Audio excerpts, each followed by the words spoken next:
It's not looking that way. Ah, we're live. Live. Oh my goodness. We apologize. Technical difficulties. We're The only 2 minutes only late. 2 minutes late, but the little thing he said going live, and it just kept spinning and spinning and spinning. So hopefully that was the only glitch we're going to have tonight, and it doesn't lead to a bad stream. But if anybody's having any trouble hearing us or seeing us, or Just we let seem us to know. be glitching out, as my son would say, since he's all into that right now, just let us know, because we don't want you to have to endure a horrible live. But hello, hope everybody is well tonight. There we go. We're all set up. Bev, urban homesteading, first here, very impressive.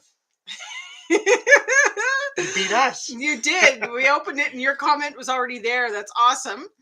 Barbara, hello, snowing there. Yeah. We're supposed to, it snowed a little bit here today, and then it was cold tonight, and then tomorrow's supposed to be +6 and rain. We'll go back a little bit too, because it was like -21 yesterday? Yeah. I think it was. Yeah, we had, what night was it? Because we had warm during the day, and then it went down, like we had a 30-degree change. I'm sure you guys, me and you Acres, Eldan, I'm sure you had the same thing going on. It was just crazy. And then we're supposed to be -20 tonight, and then +6 tomorrow.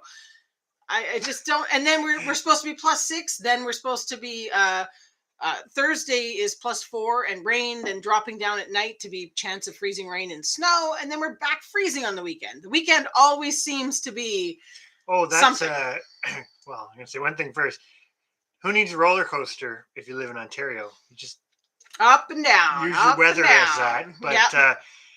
We've said this for years. If you're homesteading and you work, your weekends, your time to do things, and the weekends are always terrible, whether it's cold or rainy or it just seems to be a given. I mean, as many people here know, like, you're in the same boat, but like Chris works Monday to Friday, 9 to 5 type thing. And then with short days, you don't get a lot done in the evening. So the weekends, we try and cram as much in as we can. And I mean, every week for the last month and a half, it's gotten this beautiful weather during the week. Like today outside was gorgeous to work. I think it was -4. And then as soon as weekend comes, it's horrible. It's horrible. But anyways, sorry, I'm going to try and stop banging the table, because then I shake the thing. We're basically all getting the same crazy roller coaster weather, it sounds like. But anyways, I didn't finish saying so. Hello to Remy, and no worries if you're not active in chat. Thank you very much for watching along all the same. Ange, Mike, me and you Acres, hello. Hello, Eldan. Even a blind squirrel gets a nut. Bev. 1-2, hello. How's weather out your way? I'm 8-degree swings. Oh, okay, yeah. There we go. I just read further. And hello, Jojo. Yes, hello, Jojo. How are you doing? Hope subscribers are still climbing. Well, he usually posts what how he's doing for subscribers when he comes in. So I hope they're still going up.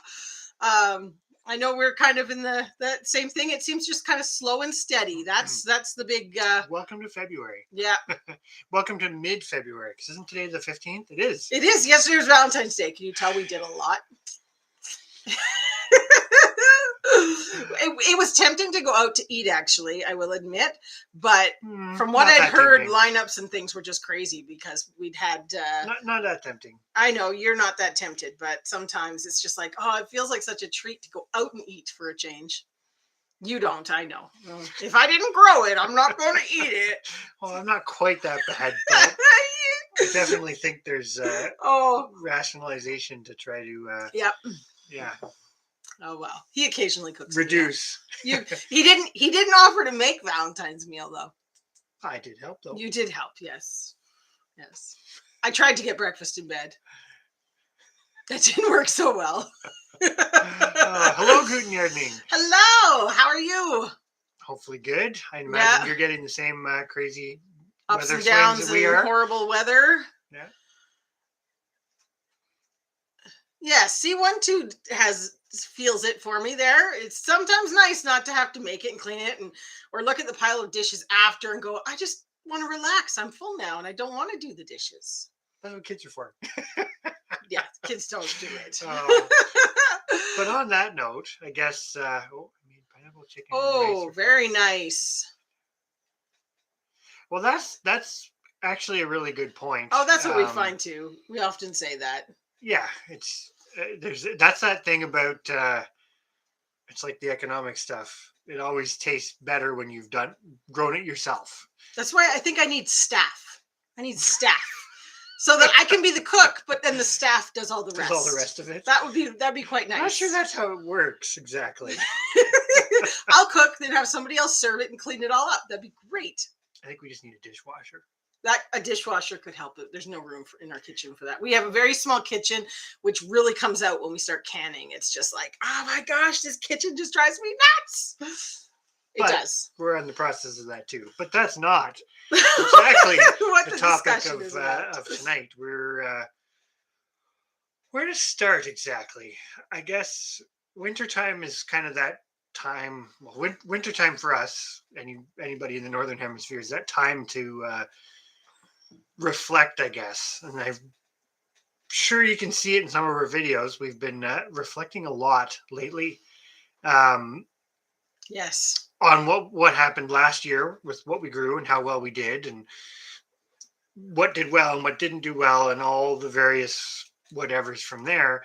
But then you also get thinking about the next year. And I think we sound like a broken record on this, but we kept such records last year that you can see things where it's just like complete no-brainer, makes 100% sense in relation to what you got back and the work you put into it and everything else. And then you have other things where it's kind of like, maybe that'll change your priority level, or just flat out that didn't work.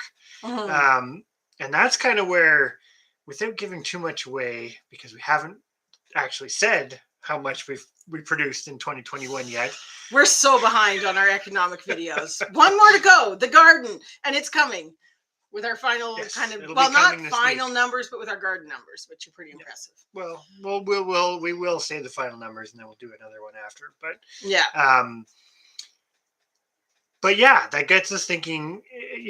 Looking at where we came from last year, and years past, with kind of last year being a pinnacle, I guess, with minor setbacks up until that point, things that are going on that maybe push you a little bit further. And we did a massive, I'm going to say restructuring, not necessarily downsizing, but on the animal front. Focusing, right? So now the next part of that focusing is, how do we set things in motion to be able to grow enough to feed that stuff and feed ourselves without them competing? And I will say this, and I'm going to go back to the chat for a moment. And this is going to be kind of a crazy sounding thing, but when you hi Tina Ladybug. Hello. When you hear things, I'm going to say in popular culture, like, oh, it's so expensive and takes so many resources to raise animals to grow food, and there's the negative connotations with that. There is some truth to that. However, at the homestead scale, I still think having the animals is a no-brainer. But when you actually start dissecting things, you really see that certain animals are totally competing with you for food. Yes. Which takes us to some really interesting discussions, we're hoping. Yes. So we're going to leave it there and go back to the chat here. So Ange at Menu Acres is quite happy to work out a deal here on the cooking. So this is where it'd be really nice to, figure out our community. Oh, if we were all closer. I love the idea. Now, when I was younger, I lived next to a Hutterite colony. And some aspects about their life were just so wonderful in my mind, that whole, like that thing of, communal cooking and cleaning and just tending it, there was aspects about it that I've got the romantic notions, I know, but it was one of those things I often thought, oh, that'd be the life. I'm gonna briefly touch on, and I'm sure we'll talk about it more, but what George was asking. Yeah, we tend to veer off topic a bit later. Well, but I'm going to say it this way. Yes, but I think it goes a lot deeper than what some of the narrative that's going on is what's coming out. And I'm not saying that with the folks who are actually doing the protests themselves. I'm just meaning things are getting a little Crazy. interesting, and I think that's another reason that really, I'm going to say it, keep coming back to the what can you do yourself. Well, what you can do yourself is, and I keep equating it to that reduce, reuse, recycle bit, but you can reduce your consumerism, and that's huge. Mm-hmm. And that's where this is part of it. If you're growing food for yourself, and it's not just food, having other skills, that's all to reduce your consumerism. Yeah. But you still constantly have to keep going forward with that. That's the catch-22. Well, and the one thing I'm just going to elaborate a little bit more, since he'd asked about the trucker thing, is it's great to fight the mandates, things like that. There's nothing wrong with that. The one thing that we often comment on is that there's such tunnel vision on the vaccine and not. But I don't think that's. And I'm not going to speak for others, but that's not necessarily that movement. There's a lot of other moving pieces. Yeah.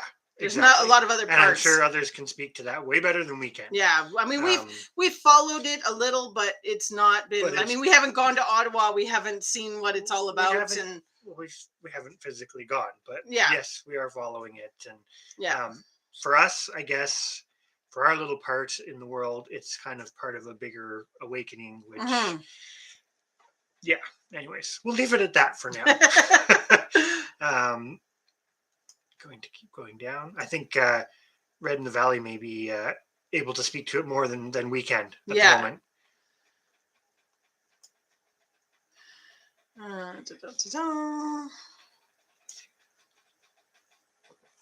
1, 2. Yes, I think you need. That's a good comment. And hello, honey badgers. Yes. You think you need a few animals to provide a complete circle. Yes, that's the one part. This is kind of, we're going super high level to then bring it down to what does that look like for us homesteading, or could look like for anybody else. But I think you're right, because there aren't very many ecosystems in nature that don't have animals. They've all got something, right? Some ecosystems are very animal heavy and some are not. And there's a lot of factors to that without, going too far into that. But I think you've kind of hit the nail on the head, because you can do a lot of things to reduce the animal part of it if you want. But I don't know, like the promise of everybody becoming vegetarian and not having the animal input, I don't think is super realistic. Not on a small scale, anyways, because you get so many other benefits, which, again, we're usually kind of preaching to the converted, for lack of a better way to put it. But yeah, I think that's you end up being an ecosystem and looking at it as an ecosystem approach. One is very dependent on the others and so on. Well, exactly. Yeah. And definitely like what Bev's saying there with the benefits. And this is one of the things we always remind people, especially as we're going through our economics thing, that by no means is there any point where we would say, even if it costs more, it's still worth doing it.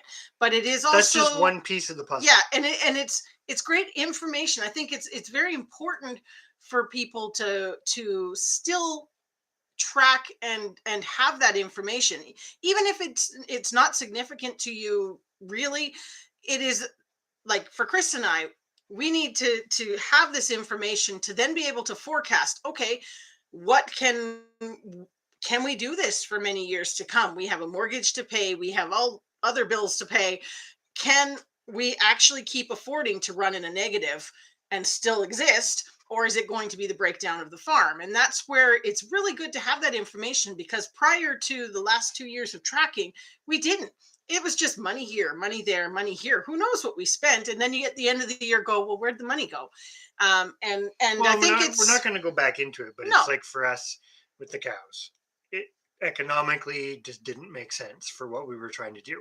And so that's an example of when you have that information. And I guess that's kind of sounds like a no-brainer, but when you have that information, there's your justification not to keep doing it, right? But then when you get into some of the other things, it gets a little muddier. And so economics aside, I think tonight that's probably all we're really going to talk about, the economics, unless people want to talk about it more. Mhm. But economics aside, the next step is, and I'm going to probably be very repetitive for a while, this reduce, reuse, recycle type scenario, but focusing on the reducing. So reducing can be a bunch of things. Reducing could be, and I think this is a component, reducing can be reducing the amount you eat.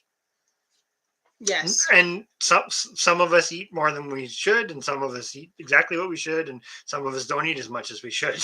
But if you're in the category of eating more than you should, which I don't know if we actually are or not, just going to leave Mm, that there. We probably indulge a little more than we should at times, to be fair. But there's one way you can save. Um, but reducing could also be, in this case, not so much reducing what we have to feed the animals by any means, but replacing the parts of that diet, similar to replacing the parts of our diet, with things that we can actually grow ourselves. And it's not, there's a lot to that, mhm. of what we can actually grow ourselves, because like we looked into it, and I'm not, we'll come back to this tangent, we'll come back in a second, but like we looked into corn, right? Corn production per acre is astronomical, ignoring all the other problems associated with corn. You don't get a lot better, to be honest. Mhm. Sorghum potentially is better, but Well, no, but basically where we've been uh, sitting the last couple days of chit chatting, and this is why we decided to do this as our live topic. We've been kind of looking. This has come around from, watching the truckers, watching some of the news lately, and going, well, if a crisis is coming, or if we're going to have supply chain issues, or if gas keeps going up, you've got the dilemma, farmers are going to charge us more for the stuff that we buy from them. So it was all those things kind of in to make us go, okay, let's just take a look. Let's hypothetically say, could we feed all our animals? And I mean, the answer right now is a flat out no way in heck. Not happening. I mean, we are dependent to feed those animals. Yes, we have genetics and whatnot to keep our animals breeding and going, but that's one part of reducing your consumer needs, right? Because this is, again, not to go down this road because we've talked about it before, but it's like the chickens. When you have them all and they will reproduce for you, and you don't really need to buy anymore, you are technically cutting out that cost year after year after year after year. It's not perfect. That's one thing we can do, but we would like to keep going. And we're not getting there all in 1 year. That's another. Oh no, this is like we're sort of trying to now kind of come into thinking about a 5-year plan of what can we do. And one of the things we've kind of done is narrowed down and talked about individual animals as to what could we potentially grow, what could we substitute to get to where we could feed them. We have already established, and I mean, I'm not going to throw out numbers because we still haven't finished the draw for the video on people guessing how much we grew this year. So if anybody hasn't guessed, go check out the video. It was our first economic video in January, and place your guess on how many pounds of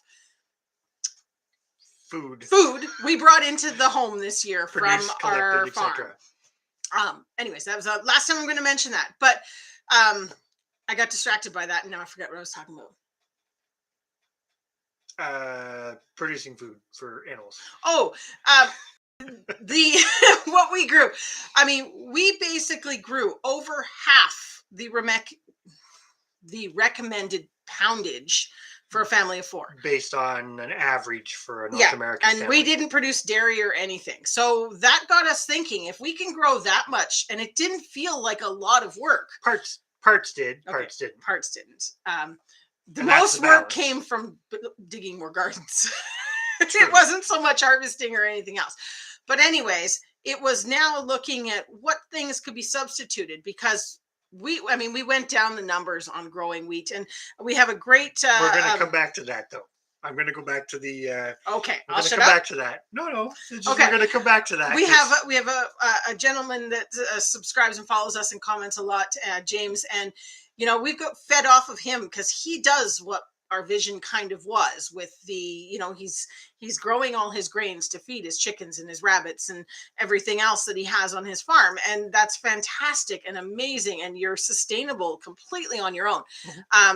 when we started to crunch numbers on how much feed we feed and how much space we would need to grow that, we were in the same predicament. We would need 5 acres, and then we would need to figure out how we were going to work 5 acres. You end up needing more equipment and stuff too, right? So this is part of this all factors in. We're kind of going real vague, high level here, but this all factors into thoughts. I'm going to say it this way before we dive into anything and before we go back to the chat. We're not completely sold on some of these trajectories yet, but these are things that we're thinking about. So we figured, why not share it?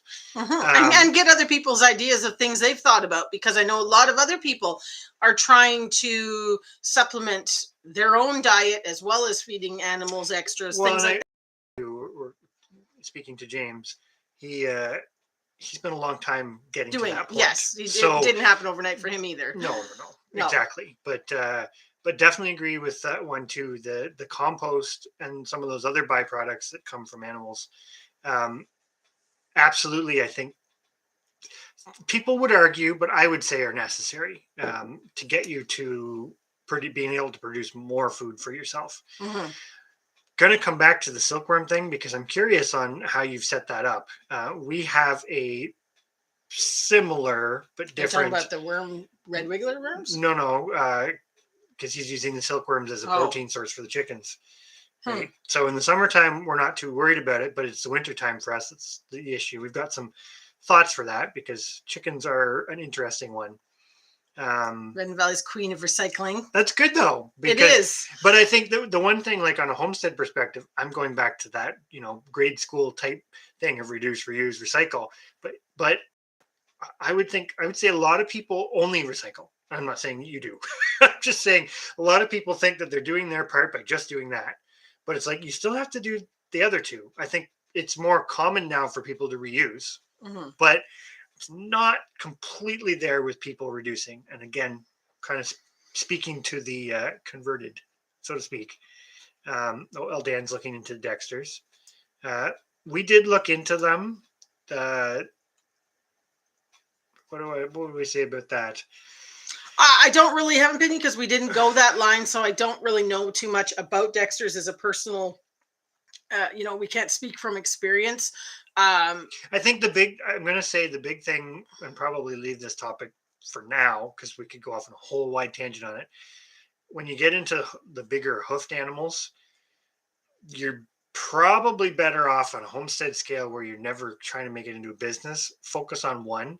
Doesn't mean you can't have more, but focus on one, do it really well, and then decide if you need more. I guess is just from the years we've been doing it, having had goats and sheep. Because I had goats for like 8 years? Yeah, I think it was, and then we got into the sheep. So after having we had an overlap for a little bit, and after having hoofed livestock for so long, that would be my suggestion to anybody right now. Pick one, make it your focus. Doesn't mean you can't have more. Doesn't mean you can't add more, but get the one working well.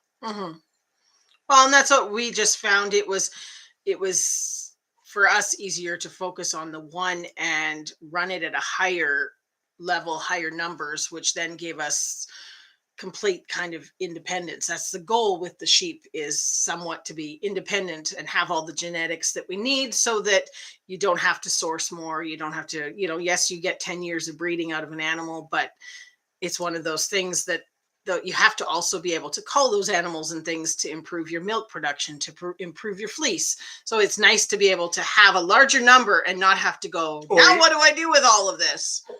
And I don't want to go down this today, or you're dependent on what other people are doing. Or yes, you're dependent on somebody else to provide you with it. Not going into that today. Yeah. But yeah, he's talking about a 1/4 acre to grow fodder. 15 bushels of acre. Yep, that's right. Because I'd looked it up. We'd looked it up, and it was 60. And now, hopefully, I mean, we also know our ground is not 100% in perfect condition to get great yields. But top yields on a lot of the grains were 60 to 70 bushels an acre. So yeah, that's something that really kind of hit the nail for us, because we went, well, jeepers, if we have to allocate X number of acres to feed them all. Well, I'm going to suggest that we do go in, because 1-2 is talking about the rabbits Mm-hmm. and whatnot, I'm going to suggest we start with the rabbits, because The rabbits, yeah. the rabbits are, now you did some more digging into this, so we have a pretty good idea of what we have to feed the rabbits. Mm-hmm. We know in the summer months we can, I'm going to say, substantially reduce their feed input simply by weeding the garden. Well, yeah, basically, we kind of really are focusing in on the rabbits this year because we already know the chickens. A Yes, you little, can supplement, but they're very grains dependent, so to speak. Grains, or, protein dependent. or they're complicated, Yeah. but then they're an omnivore, right? So if you look at like trophic levels in an environment, uh, it's like plants are easy because they're producers. So as long as they've got the nutrients and minerals and whatnot, and the amount of sunlight they need, then they, Hmm. and temperatures and stuff too. But then they do really well and they produce. But then you have your was that primary consumers, which are a lot of insects, because they're all at the same trophic level, right? They're eating the plants. Once you get into omnivores and carnivores, that's where it gets interesting, Hmm. because So it's I'm gonna go back for 1 minute just to 1-2 here. But so how much silk do you get from them? Just out of I'd curiosity. I be mean, if curious we're on it. trying to grow worms anyways, I'm curious as to how much silk you get from silkworms.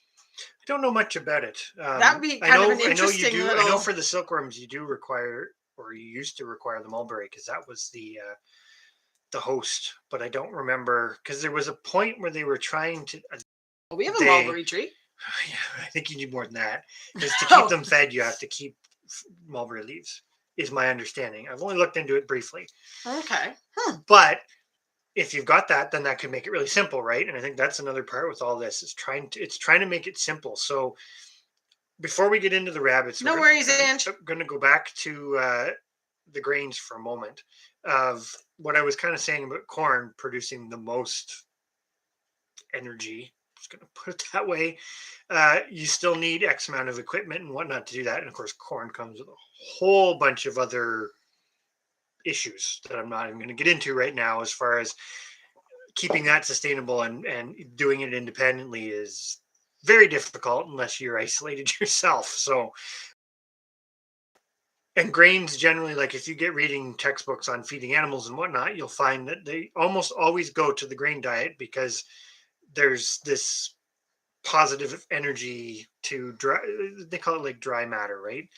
I was reading about squash today, and squash and pumpkins, for example, used to be livestock fodder.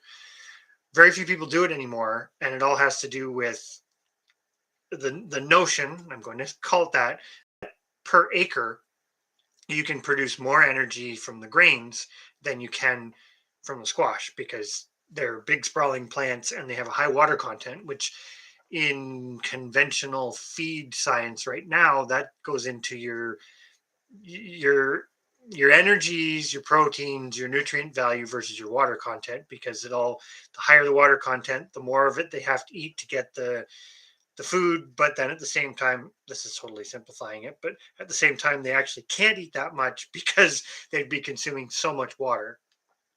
I'm not 100% sure that it always works out practically as well as some of the textbooks would like you to believe, but It's all going to be experimenting, and this is the wonderful part though about building a community. Like 1-2 here is trying some different things that we've not looked into, and it's great to be able to feed off each other and see what other, not see firsthand, but get that information to then go, oh, maybe that is worth a try. I mean, it's like 1-2's talking about the squash and sugar beets and stuff for livestock fodder, and that's that's something, those are two things, and this goes down to, and there's different ways to look at this, right? Because grains require um, equipment to process them, and the bigger you get, the more equipment you need to plant them too. So the more grains you're trying to grow, the more equipment and infrastructure you need. Whereas like the beets, they're, well, squash are the best one, right? Because there isn't any good equipment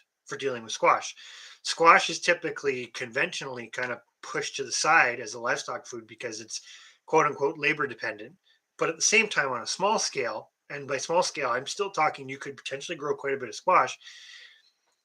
what I'm basically saying is a human has to physically go and pick it. There isn't a tractor that will do that or a machine that will do Yeah. that, right? So um, you don't need the machines to do that. And so there's a different way to look at things too, of what's easy versus your resources. Hopefully that makes sense. Am I losing you?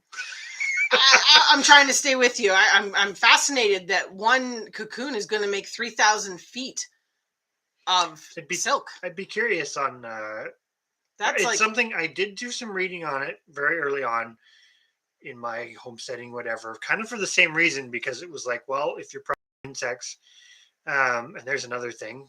It's like chickens. You could propagate insects to feed them because guess what? Chickens like to eat insects. But you have to ask yourself, do you really want to go down that road? Because every new endeavor still requires skills and space and resources and infrastructure to do it, right? So you still have to enjoy it, and it still has to make sense.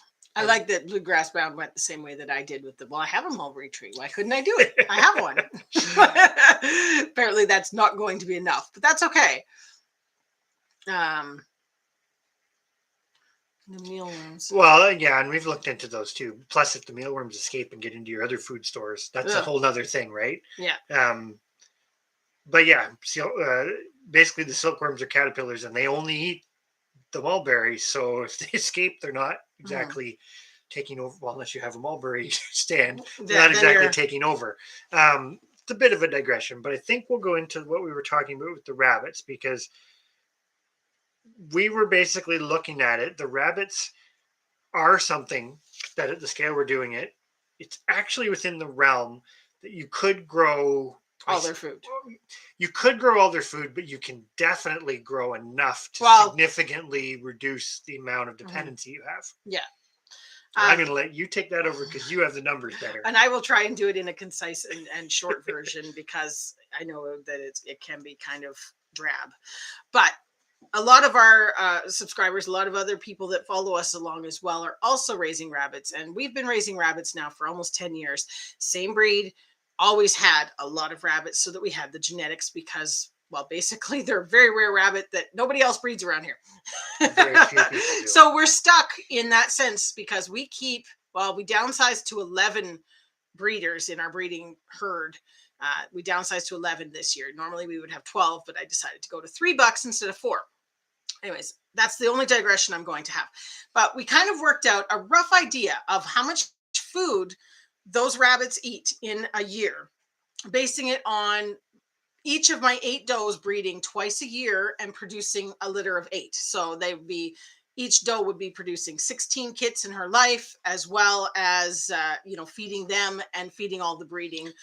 And it doesn't always work. And it doesn't always work, but we were just calculating on to be honest, to get 8 kits out of every doe, every litter is that would be like a moment for us. So I did it cautiously and went on the high end for expenses, or not expenses, but how much poundage we would need. Right now, we feed majority pellets along with hay and occasionally, garden scraps in the summer, or weeds or pine cones, things like that. There's lots of supplementing. Well, we won't say majority. We feed a staple of the pellets. Yeah. And it does vary based on the time of year. Hey, Chrissy. So, hello. And I agree, Aldana, about the mealworms from my limited experience with having raised them in the past. So it's a staple diet of the pellets, heavily supplemented in the summertime with other stuff, and supplemented where we can. A lot of weeds. And as you've seen from our videos, our hay, we just use the scrap hay that comes left over from the other animals. We don't really budget hay to the rabbits, but I did allow a little bit of thinking that way in this just to kind of get a better idea. And so in total, if we were actually to feed that many rabbits for 365 days and actually count the hay weight instead of using scraps, we would need, what did I say here? 3,584 pounds of food for our rabbits a year. And so we kind of went, and that was a moment because It's not grains. It's a lot of root vegetables. I mean, one thing like what 1-2 was saying there about the beets Mm-hmm. and the fodder stuff. I mean, mangles. We grew mangles the 1 year before we moved. I mean, each mango can be up to 10 pounds, and the Well, rabbits they loved can it. actually vary from about 6 to 20 pounds. 20 pounds. If you got really good ground. The last time we grew them, and we planted them late, in all fairness, yeah, I think our average would have been probably. I should say spruce cones, not pine cones. We have a bunch of Colorado spruce? Norway spruce. Norway spruce. And the rabbits, I'd say 75% of my rabbits love the spruce cones. They will strip them right off. Only in the winter. Only in the winter. In the summer, forget it. You could chuck one in and somebody might chew on it like a stick, but they're not actually going at it hardcore where they do in the winter. Sorry, I just saw that and it was a thingy. But it was kind of a case of between mangles and sugar beets and greens and things like that we can grow, plus twigs around. We've got a lot of willows that we've been kind of letting go because they feed the rabbits. Mm-hmm. As we said, the spruce cones, there's grass clippings. There's so much that can amount to be their feed. Time factor there, of course, because you have to spend the time to grow or collect it. But spending that time to grow or collect it for what you can save from the independence perspective is, I guess, where we're going with it. Mm-hmm. And this is where it may not be for everybody. And and there's absolutely nothing wrong with buying food. And as long as we can get it, we probably still will do a pelleted supplement into their diet. But we're trying to figure out more and more of what we can produce that can also feed them, or even work, go in tandem and find stuff like, we're going to go down this line a little bit later and talk about the sorghum, or even corn, things like that, where you can multi-purpose. You get the silage as well as the part that you want for yourself. I mean, hello Mennonite farmers. The sorghum and the sugar beets are so great because we get the sugar product we want, and then we're left with a bunch of byproduct that we can use as grains, we can use as fodder. There's so many different things. It's a biomass thing. I'm going to go back for a second to Bluegrass Brown's question because it's a good one. Frankly, I don't know. I can't answer it because everybody. I am going to say this. I think that's. I'm not saying that what we're doing is the right way to do things, whatever. But modern homesteading, everybody is doing their own thing, and everybody kind of gets to their own solution, right? Our solution was where we're at now. With the rabbits, we have the geese, the sheep, and the chickens. That is basically working the best for us. The other thing I would address to our rabbits are not the cheapest rabbits either. Well, you do have. It is. That's a big deterrent for a lot of homesteading people. But you have a mindset. I think it's in everything, and I don't want to go down this too much tonight, but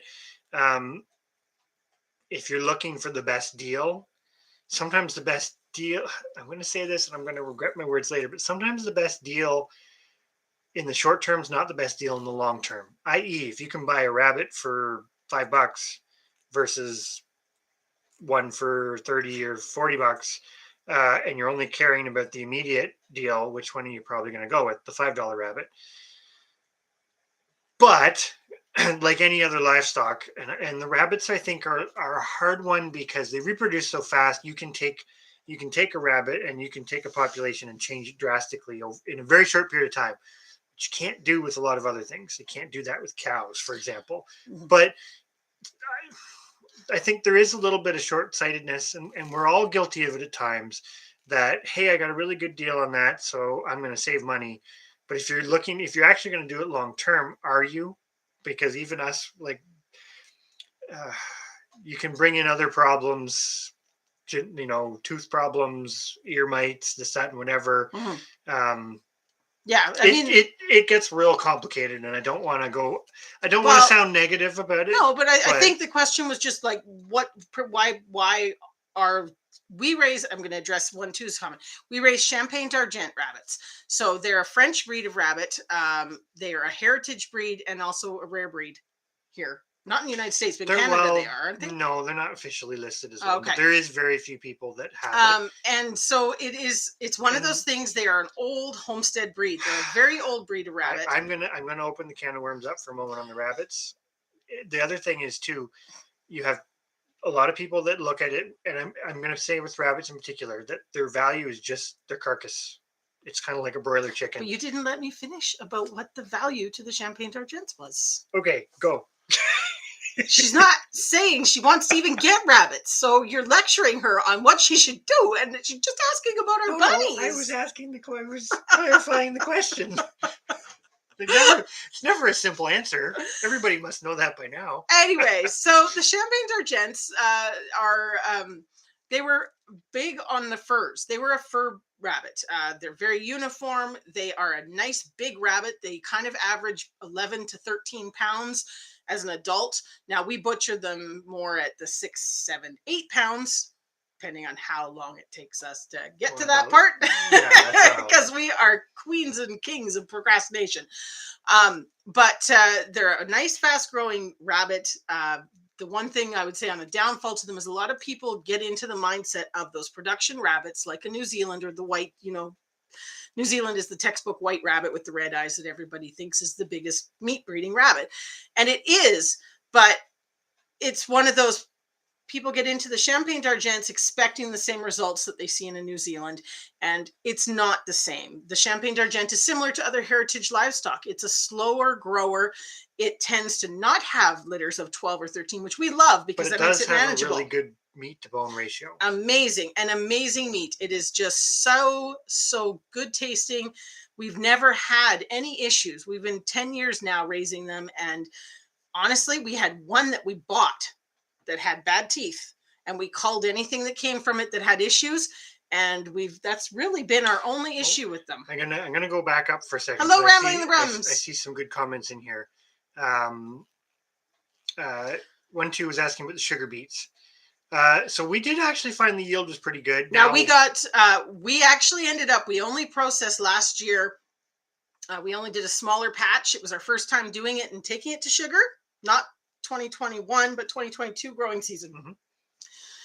We did 8 pounds of peeled beets. So like basically you take the skins off in that if you don't want the earthy taste to your sugar. Mm-hmm. So we peeled them, washed them, and then weighed them. And so we had just under 8 pounds. And when we took that down to the syrup and then down to sugar, we ended up with 1 cup of sugar. Now that seems kind of weak, but at the same time, we grew very, it was a 4 by 4 foot space that we grew sugar beets in. It was an extremely small proof of concept. It was just something to try to see if we could make sugar. And we planted them late and they didn't get as big as they should have. This year we got really nice big ones, which we have yet to make into the syrup. But that's in storage for that. So that's actually a real big plus to them. Unlike some things in the garden, as long as you have somewhere to store them, you can. And so you have to get them out before they get frozen in. Well, you can leave them, but then you won't get them. But you want to get them out so that you can do it, but you can do the processing at other times of the year. We've just stored ours in Rubbermaid totes with wood shavings around them. And they're in amazing condition still. And we're now into February again and still haven't processed. But it is I'm actually going to go off on another tangent about the beets because... Hope you guys can follow us. We always get so much stuff that we want to say to you, and then we end up bouncing all over the place. This is kind of an intent to just be like, here's a bunch of stuff that's bouncing going in our minds. And don't forget thumbs up, everybody. Thumbs up. I'm determined. Thumbs up. But another really good thing about the beets, whether they're sugar beets, the mango beets, or even like the Detroit red beets, etc., because we're actually we may keep growing a little bit of it just because we have the seeds. But one thing we've decided for our own food process is we're going to stop growing Swiss chard. The reason why, if we get growing the beets, you're basically growing the same thing. And we actually find the rabbits eat it better. And we actually really liked the Detroit red beet greens better than the Swiss chard. And they kept forever. And yes, they kept forever. They stored so well. The greens stored so well. Fridge, in a container in the fridge. We still have Detroit red beet greens that we could still eat, that we cut off in, what was that, November? Oh, it might have even been October. Might have been an end of October. And they're still there. And they're still edible in the fridge. It's crazy. Could you scale it up? No. There's James now. Yours must have been ringing. We were talking about you. but it just is another thing to think about. There's two products you can get out of that same plant. Um, I like what James said there. That after he was set up, he didn't bring in new animals on the farm, as he had a big enough group to breed for years. Exactly. And for everybody who's in here, I'm really going to bring attention to that, because this is the part that I talk about all the time and sound like a crazy person, where it's like, you need to have a population, you need to keep multiples, etc. The reason you need to is if you're going to do it long term. James has done it for a long time. And you control your own quality. Yes. You and control you remove a lot of the other problems associated with constantly bringing in new stock, like diseases, etc.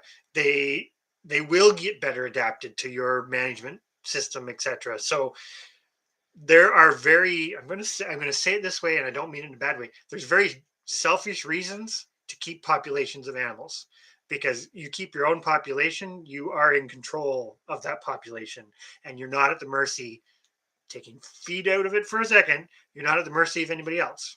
Yeah. Which I think in today's day and age, some people can potentially relate to that. So thank you for mentioning that, James. What's the meat like? I don't know how to describe it. I mean, it's rabbit. You know it's rabbit. It tastes like rabbit. Everybody always says it tastes like chicken. Rabbit doesn't taste like chicken, but it can be used so similar to chicken. That's the big thing in my mind. 1-2's got some comments about Icelandic is good meat, Dexter's good meat, the breast chickens possibly. Definitely. Oh yeah, because we looked at them after the live last year, or last week. You talked about them, and we did look them up because I hadn't actually looked into them much. I would say they don't get the press, but the partridge chanticleers. I haven't eaten the whites, so I can't speak to them, but I know the history of the partridge. I would say they're quite a good tasting chicken too. Yeah. But that's just it. There is lots of variety. It's like tomatoes, right? Because I think everybody can relate to tomatoes. They're not all equal. They're not all the same. They're not all, they don't taste the same. They don't whatever. There's a ton of variety there with very different qualities. Everything that we've domesticated as a species has that. Every domesticated species exists because of and every variety of it exists because of its difference. Whether it's ability to grow somewhere well, flavor, taste, like it's limitless. And I think going back to the rabbit thing, what I was saying about if it's just meat, and most people look at rabbits as just cheap meat, $5 rabbit, you're losing all that. You've commodified it. And you've commodified it at the homestead scale. So even though a lot of people are trying to do the opposite and be sustainable and self-sufficient and this, that, and whatever, I'm going to sound terrible. If you're going down that paradigm, you've done no different than what the broiler industry has done to the chicken. You've commodified it and said, well, a rabbit's a rabbit's a rabbit's a rabbit's a rabbit. It doesn't matter. It does matter, because they all do have traits. Are they all edible? Yes, but it's no different than a tomato. You could take 5 types of totally different tomatoes: a yellow one, a pink one, a red one, a paste one, a cherry one, a pick. Throw them all right next to each other and let them just keep breeding and breeding and breeding. You'll still get edible. You'll still be able to eat but it. It'll eventually all just taste like one mash of whatever. You'll lose all that uniqueness. And I think that's something just to think about. I'll leave that there. I was going to, sorry, bluegrass with the rabbits, we're just starting to go into using the pelter, the fur as well. I mean, we've tanned, I think we've got 11 now that we've tanned hides that I'd like to, well, we want to make some mittens and I don't know. We don't know what we're going to make yet. That's a watch this space kind of thing. It's trying to find another value added. And I will say this, because I'm sure somebody will bring it up. Rabbit manure and gardens go really well together. So we're not belittling that aspect at all. No. We're just saying a lot of people raise the rabbits purely for that. And there's nothing wrong with that. No. It's just to raise rabbits, you have to have food to feed the rabbits, and kind of coming back to that's what we're looking at is what does it require? Exactly. It was a case of what do we need and can we keep it going? Is it something that we feasibly could grow enough beets and things like I'll pick on the I didn't actually answer because I think 1-2 had asked it, was it mangle or mangal? It's actually MANGEL, red mangle beets. We may say it wrong. We might be saying it wrong. That's true. But they're a fodder beet. Now they are actually, if you look at the seed, I know from OSC, which is the Ontario Seed Company, they say not for human consumption. They are edible because they're still a beet. They're all but they're sold as a livestock fodder. And you wouldn't necessarily want to eat them at 10 to 20 pounds. And they're very, very woody. Like, I mean, red beets go, like Detroit red beets go woody when they get big. These are the same type of thing. They go woody, but you can still use them for sugar because they have a sugar content. If you really wanted to do it, you could press them for sugar. It would be a lot more. It would just be a lot more. You'd have a lot more. Yeah. You'd need a lot more. That's, again, going back to the difference, right? Sugar beets, mangles, Detroit red beets, Swiss chard. Botanically, all the same species. Mm-hmm. But the production values, one gives you greens and no tuber. One gives you those dark red colors, dye, like right, the Detroit reds. One gives you a massive fodder type thing, and one gives you a high sugar content. They're all completely different. It's just another food for thought. So when we were going down, we keep kind of, because I'm staying quiet because I'm trying to remember the train of thought I was on before he starts talking. With the mango beets, the thoughts were with let's say 6, it's a huge range, right? Like they could be anywhere from 6 to 20 pounds. So we said, let's say that they get 10 pounds each. You need to plant them 8 inches apart, et cetera, et cetera.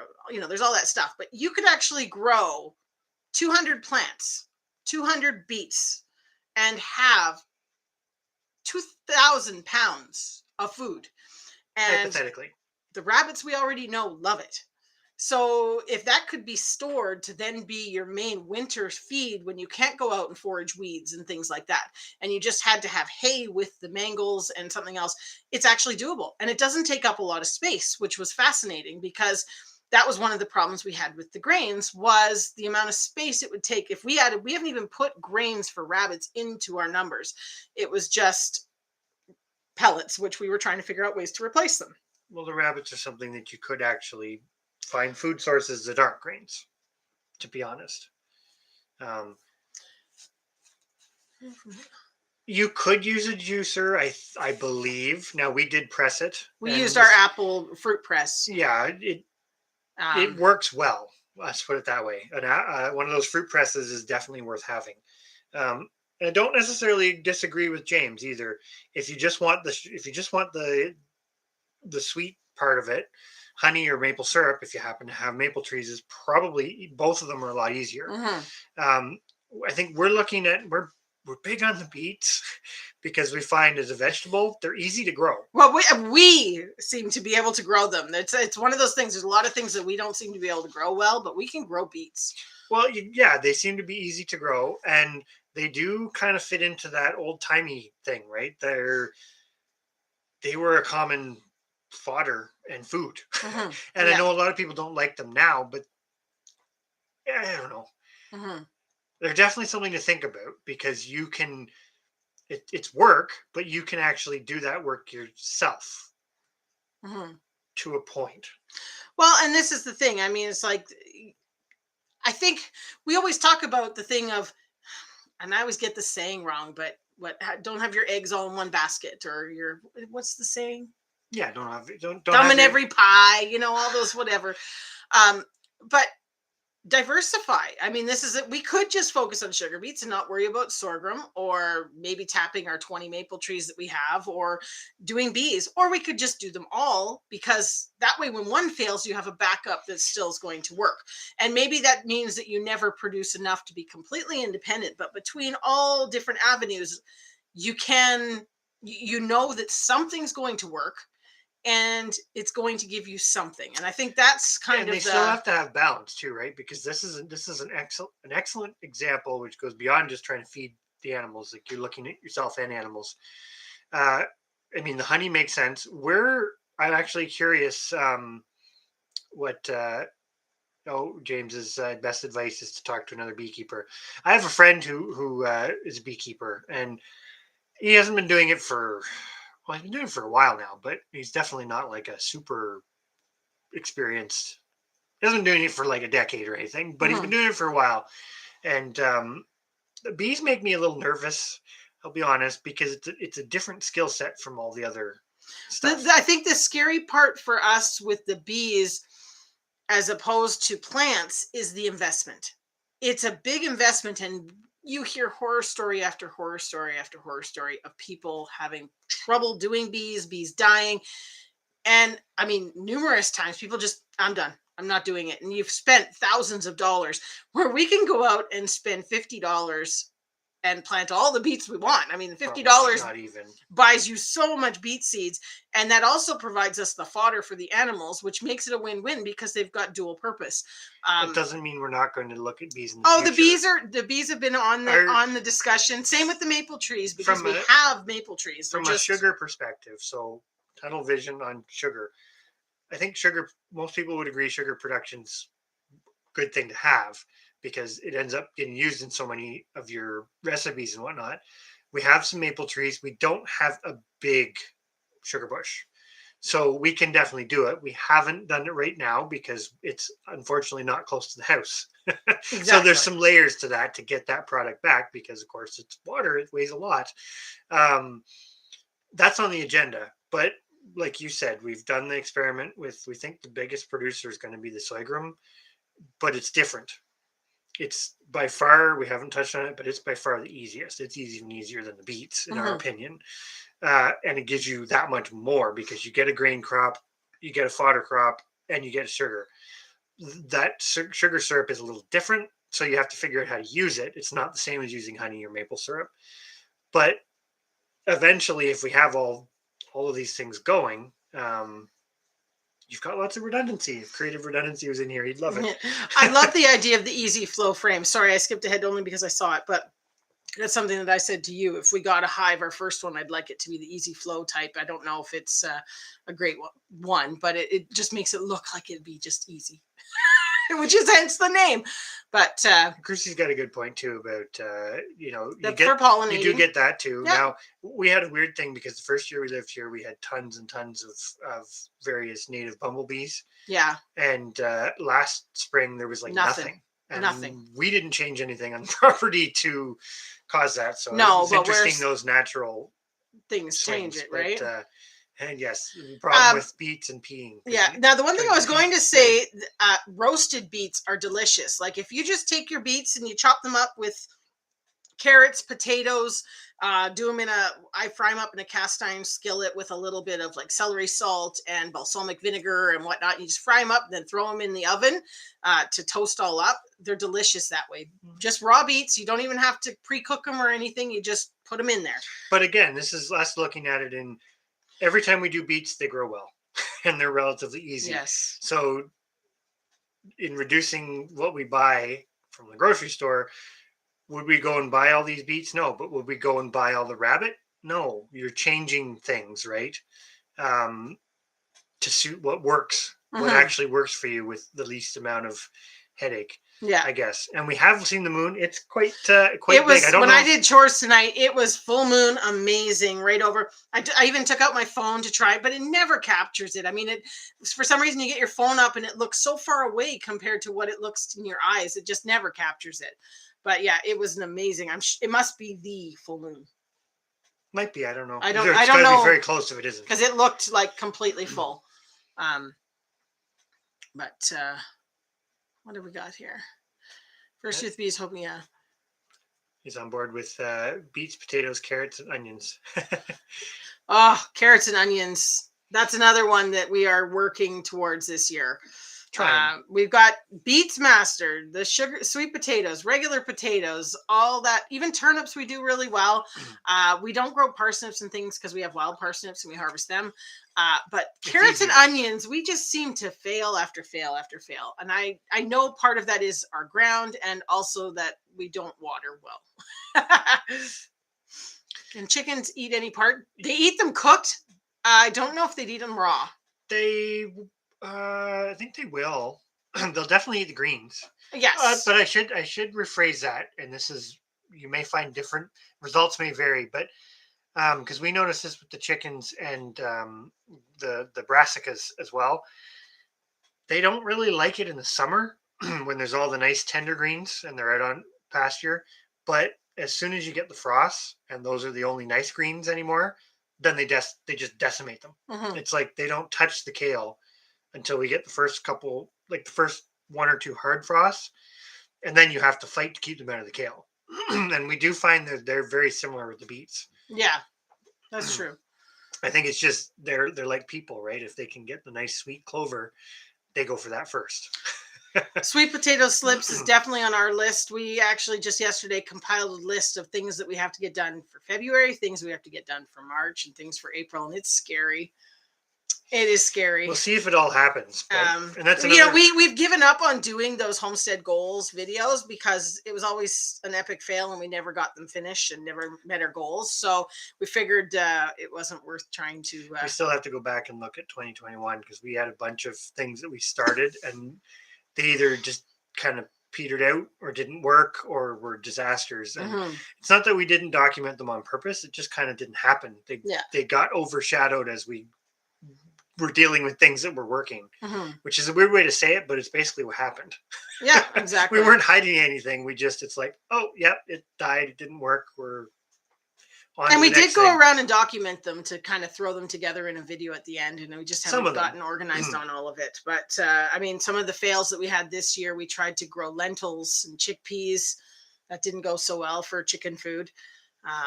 But that's not necessarily their fault. It could have been our fault, but the one thing I think with a lot of this too, and if James is still in here, I'm sure he will agree. Like we said, it takes time to build to this.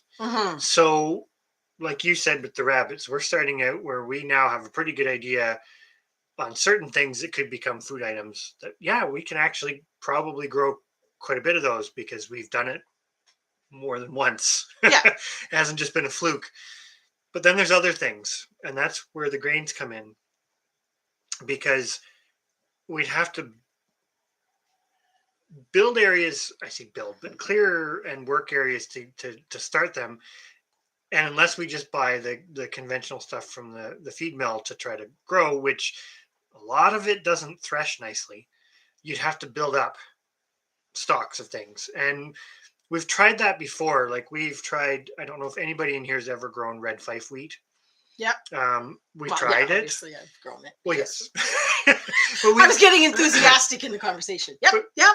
But we've tried it multiple times, and we've kind of it's grown a little bit, but it's never really produced well. Keeping in mind that's at a very small scale because we've always started with a small amount of seed compared to another wheat that we've grown, but we haven't done fantastic with it either. But it's called white Sonoran wheat. That one seemed to grow much better for us than the red fife, for example. So even though we like the idea of trying the red fife hard red wheat, we're kind of thinking, is it worth it? Is it worth trying to invest to get to that point that we'd actually have enough wheat to feed ourselves and our animals? And that's only 1 grain. Yeah. Anyways, it will be interesting, and it was just sort of a chat to kind of feel out like what do other people do? What are your thoughts? Does anybody else feel concerned that they should be able to feed all their animals and things? And I mean, I'm not picking on everybody because I know a lot of people don't have the space to. I mean, we're fortunate enough to have 38 acres and we want to use it to the best of our ability and make sure, like we've already decided we're not going to do hay. We're going to do a lot of pastures, and we'll just buy a small amount of hay to cover the few months that we can't pasture. But that's something that isn't as affected by the big global market because we're buying it from down the road, kind of. Very local. And you're just hoping that you always have somebody local that does it. But the sheep is a good example. So the rabbits is kind of like the intensive, right? Because if you're raising rabbits in a cage, you're almost always raising rabbits in some kind of a cage. You're bringing them everything. Pretty much. Yeah. The sheep are the opposite because hypothetically it's fencing. But if we just keep fencing and just keep fencing and just keep fencing, eventually you get everything fenced, and you have, provided you kind of don't grow your sheep flock exponentially, which we don't plan to do. The plan is to figure out what do we need to do the dairy side of things, and then pretty much there's your plateau. If it takes 10 years to do it or 12 years to do it to get what we need, then that's where we top out. If it takes 8, then you still might do 10. But you see where I'm going. You're not going to exponentially keep growing. No. But like you said, you have the potential there to take a totally different look at it. Instead of trying to grow the food for the sheep, well, you are growing it because you're pasturing them, but you're doing your pasture management, and you're having enough space to do it extensively enough that you can stockpile pasture, and you can keep them grazing until they can't graze. Yeah. And then you're a much shorter window. Like hypothetically, they could be out earlier if you had enough space, and they could be out later if you had enough space. But at early and late, it's not growing.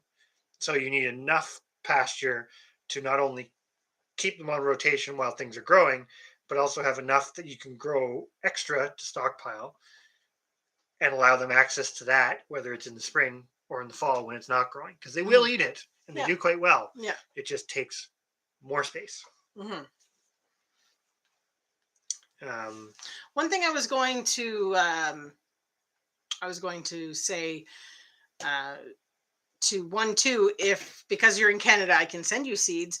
If you were interested in trying some of the mangles, if you don't already have seeds, if you want to email us your address, I can mail you some, because we have lots of seeds on the mangles. And we're pardon the pun, we're beating Beets to death here tonight.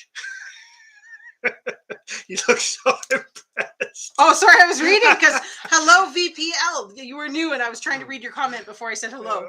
With my terrible sounding pun, we're beating Beets to death. Oh, I was blocking you out. I didn't hear a thing. But I'm good at that. One thing we've kind of alluded to it. We're really going to try to do the 3 types of beet, all the same species, because they are biennials.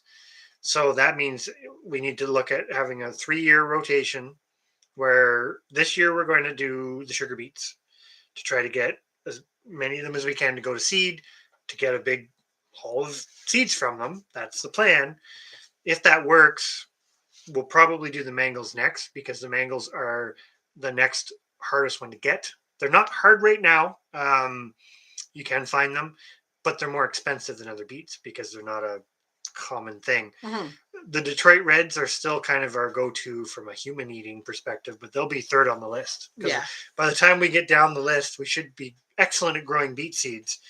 But if we keep that 3-year cycle going, hypothetically, we can close the loop there and just keep that going indefinitely. Going also back to 1-2's about the only non-grass, non-pastured thing that he grows is the chickens. And that's what we're finding too with the geese. We're kind of really enjoying the geese and the fact that they go out to pasture same way. I mean, I can't, I was not a goose person, but now it's one of those things I can't say enough great things about the geese, because I open their door and out they go to do their thing.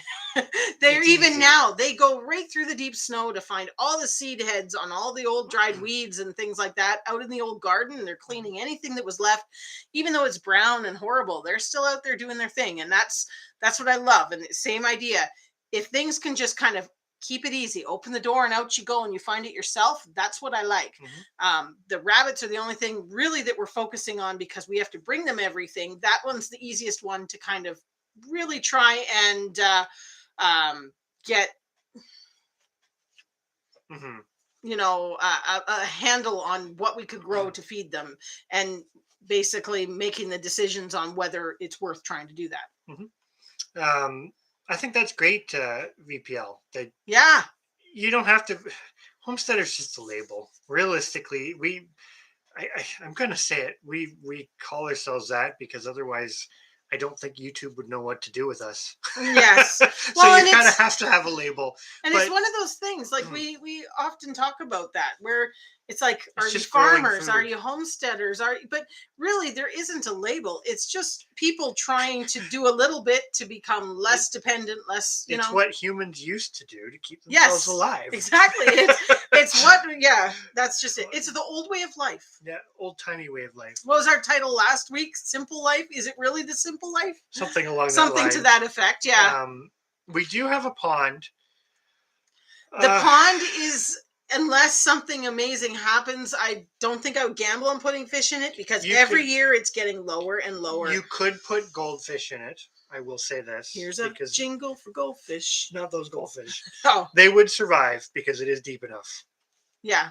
But and this is kind of, there's other ecological benefit to it, i.e. the big thing for us is it's amphibian and salamander breeding, like kind of like a vernal pond type pond.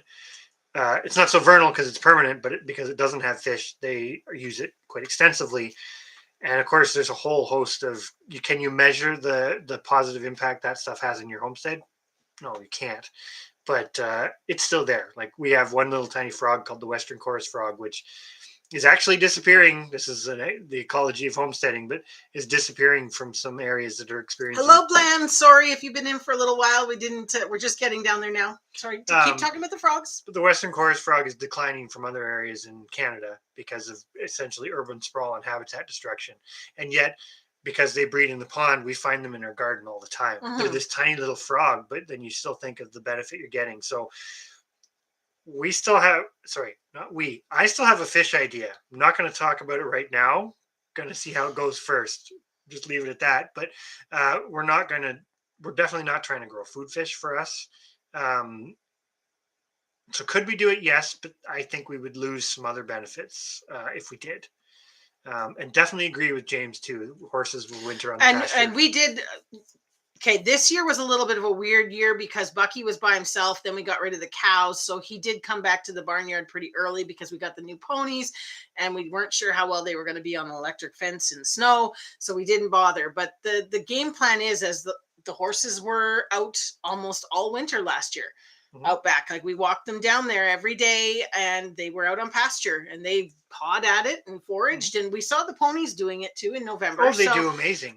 You have to stockpile it, and right? Yeah, you got to have some that's left long enough. The nice thing about the horses is, with the sheep, we have to rotate them off the pastures because eventually when the pasture grass starts to die back, they choose to eat the apple trees. For the pastures that have the apple trees. Yes. And we do where have the plans. Horses don't. No. The horses will not bother the apple trees. So if we can get them out into some of those pastures and let the pastures grow a little bit, they will forage on that brownish grass until the cows come home. Mm-hmm. Yeah, but you put it really well there. The point there is you are still growing food for those animals, but in kind of an indirect way, because you have to make sure that they don't. I don't have to plant it. You don't have to plant it or tend it, but you do have to make sure they don't overgraze it. That's right, because you want a certain amount of cover, and I know that gets exponentially more complicated, but it's just another way of doing it. I like what 1-2 says to VPL there. First it's a garden, then you'll get 3 chickens because they're super easy and provide great fertilizer for, and then the gloves are off and it's a farming addiction. Then you have to move, and then but it is true. It's a slippery slope. Lance does have a good point. More self-sufficient, but it's less stress, but more work. Mm-hmm. The other thing I would go back to the VPL as well on the canning garden. That is, to be honest, that's all I used to grow. This is the first year we've really focused on growing an eating garden. Well, I've always planned my garden based on what I was going to can for the winter. So that's a great way to do it because it can save you. Hello, Sheila B. It can save you a lot. I mean, we did tomatoes coming out the wazoo because there was so much product that I could can with that. Mm-hmm. And ferment for Eldan, who's in here, because now I'm getting into the fermenting as well, because canning is not as good. But it's all looking at things differently, right? It's like talking about the beets and making that a part of your diet, where you probably wouldn't buy it in the grocery store, even though they are relatively cheap. It's just not something you're probably, if you're going to the grocery store to buy it, you're going to buy something like sweet potatoes or something that you think tastes better. But when you grow it yourself, it does taste better. And if it grows well, then you figure out using it. But then, like you said, you those big canning gardens and growing tomatoes and growing lots of tomatoes, we're always going to grow lots of tomatoes, but then you push yourself further. Yeah. And like what 1-2 saying, you end up pushing yourself. It's like, okay, well, if I can do that, maybe we can do this or we can do that. And this wasn't very hard. It didn't take a lot of work, and this was way too much work. So we're not going to do that again. And it does come down to space issues too. I mean, like, I'm not sure what sort of space you're working with, that sort of thing, but that's sometimes it's better results to pick one type of thing to be growing, like a canning garden. If you have a limited space, grow those things, because I'm going to say it, I found a canning garden way easier to grow than an eating garden. I found canning goods like the tomatoes, the um, carrots, even the potatoes, things like that, things that I would use in stews and stuff like that. I found way easier to grow than greens and things like that. Now, kale aside, I know The kale, greens just take more succession and yeah, planning, and whereas the tomatoes, it's like you start them, you plant them, you harvest, yeah. and the tending in between is Have a good minimal. night, me and you, Acres. Good night, Thanks for guys. coming in. But yeah, like Kirsty's saying, you're not wrong in thinking, because fish can definitely Mhm. fish are kind of a non-conventional thing that people don't always think about. But I know honey badgers, they grow fish, and you can do really well with it. And there's no, I know you don't like fish, but it is a good food source if you can figure it out. For us, we have the pond, but like I said, the only thing you could grow would be goldfish. Can you eat goldfish? Absolutely, you can. Do most people do it? No. No. So you could raise them as a potential food source for something else, i.e., the chickens. If it was simple enough, maybe. Anyways, that's another discussion. That's interesting, Bev, there about the lids popping off. I guess, are you in a colder year this year? Is there a chance that the frost went into the stuff more? I mean, that's kind of interesting that saying that as time goes by, are things manufactured as well as they used to be, as well as always? I mean, I've gotten some, even brand new packs of lids, and 2 of them out of the 12 are garbage. You can't even use them. So it could be a case too that there's multiple factors as to what's. When you say vinegar, you mean like apple cider vinegar, or have you actually made like white vinegar? I'm curious. I know you can do it. I don't know anything.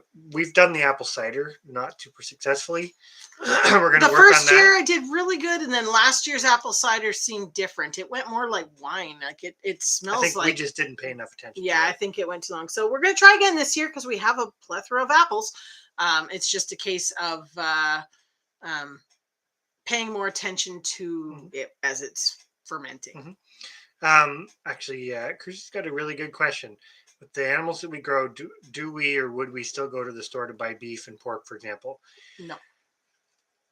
Basically, no. Do we occasionally buy a steak?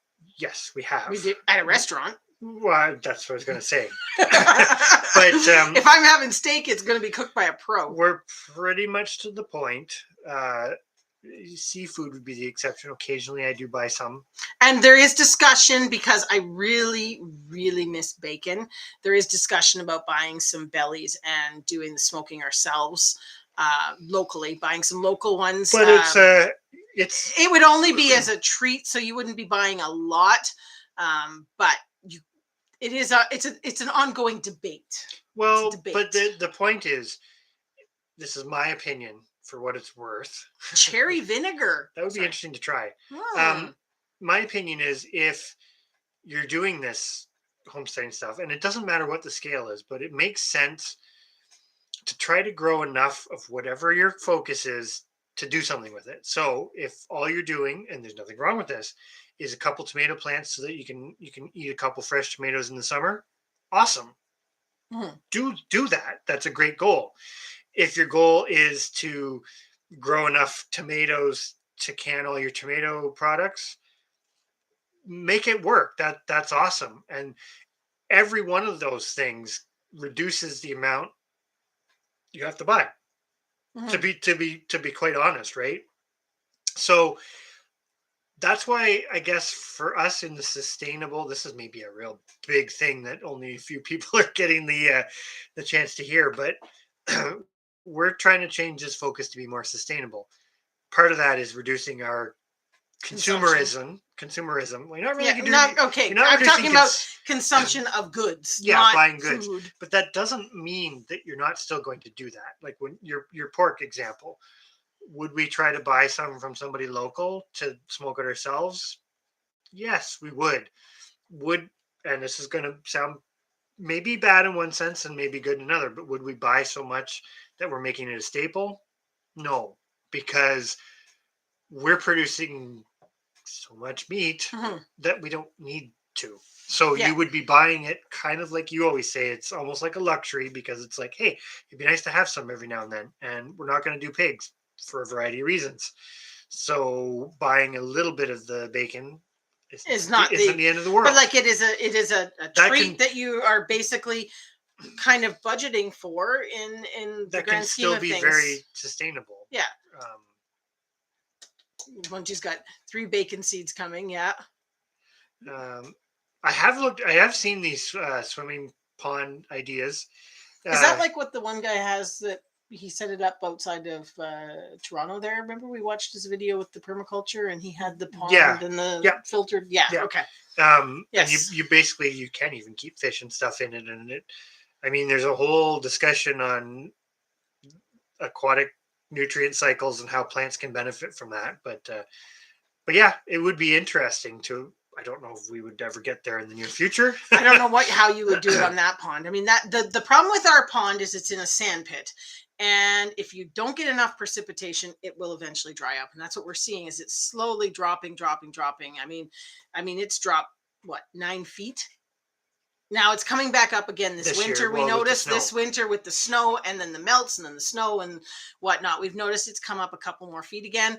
But we're still probably... from 2019 when we bought the property till now, we're still at least a 6 to 7 foot drop, which is significant. If you were raising fish or something, that would lead to overpopulation in your, you could have issues and algae and maybe not algae because fish would eat it, but anyways, I know nothing about raising fish, but I'm just saying the pond is shriveling.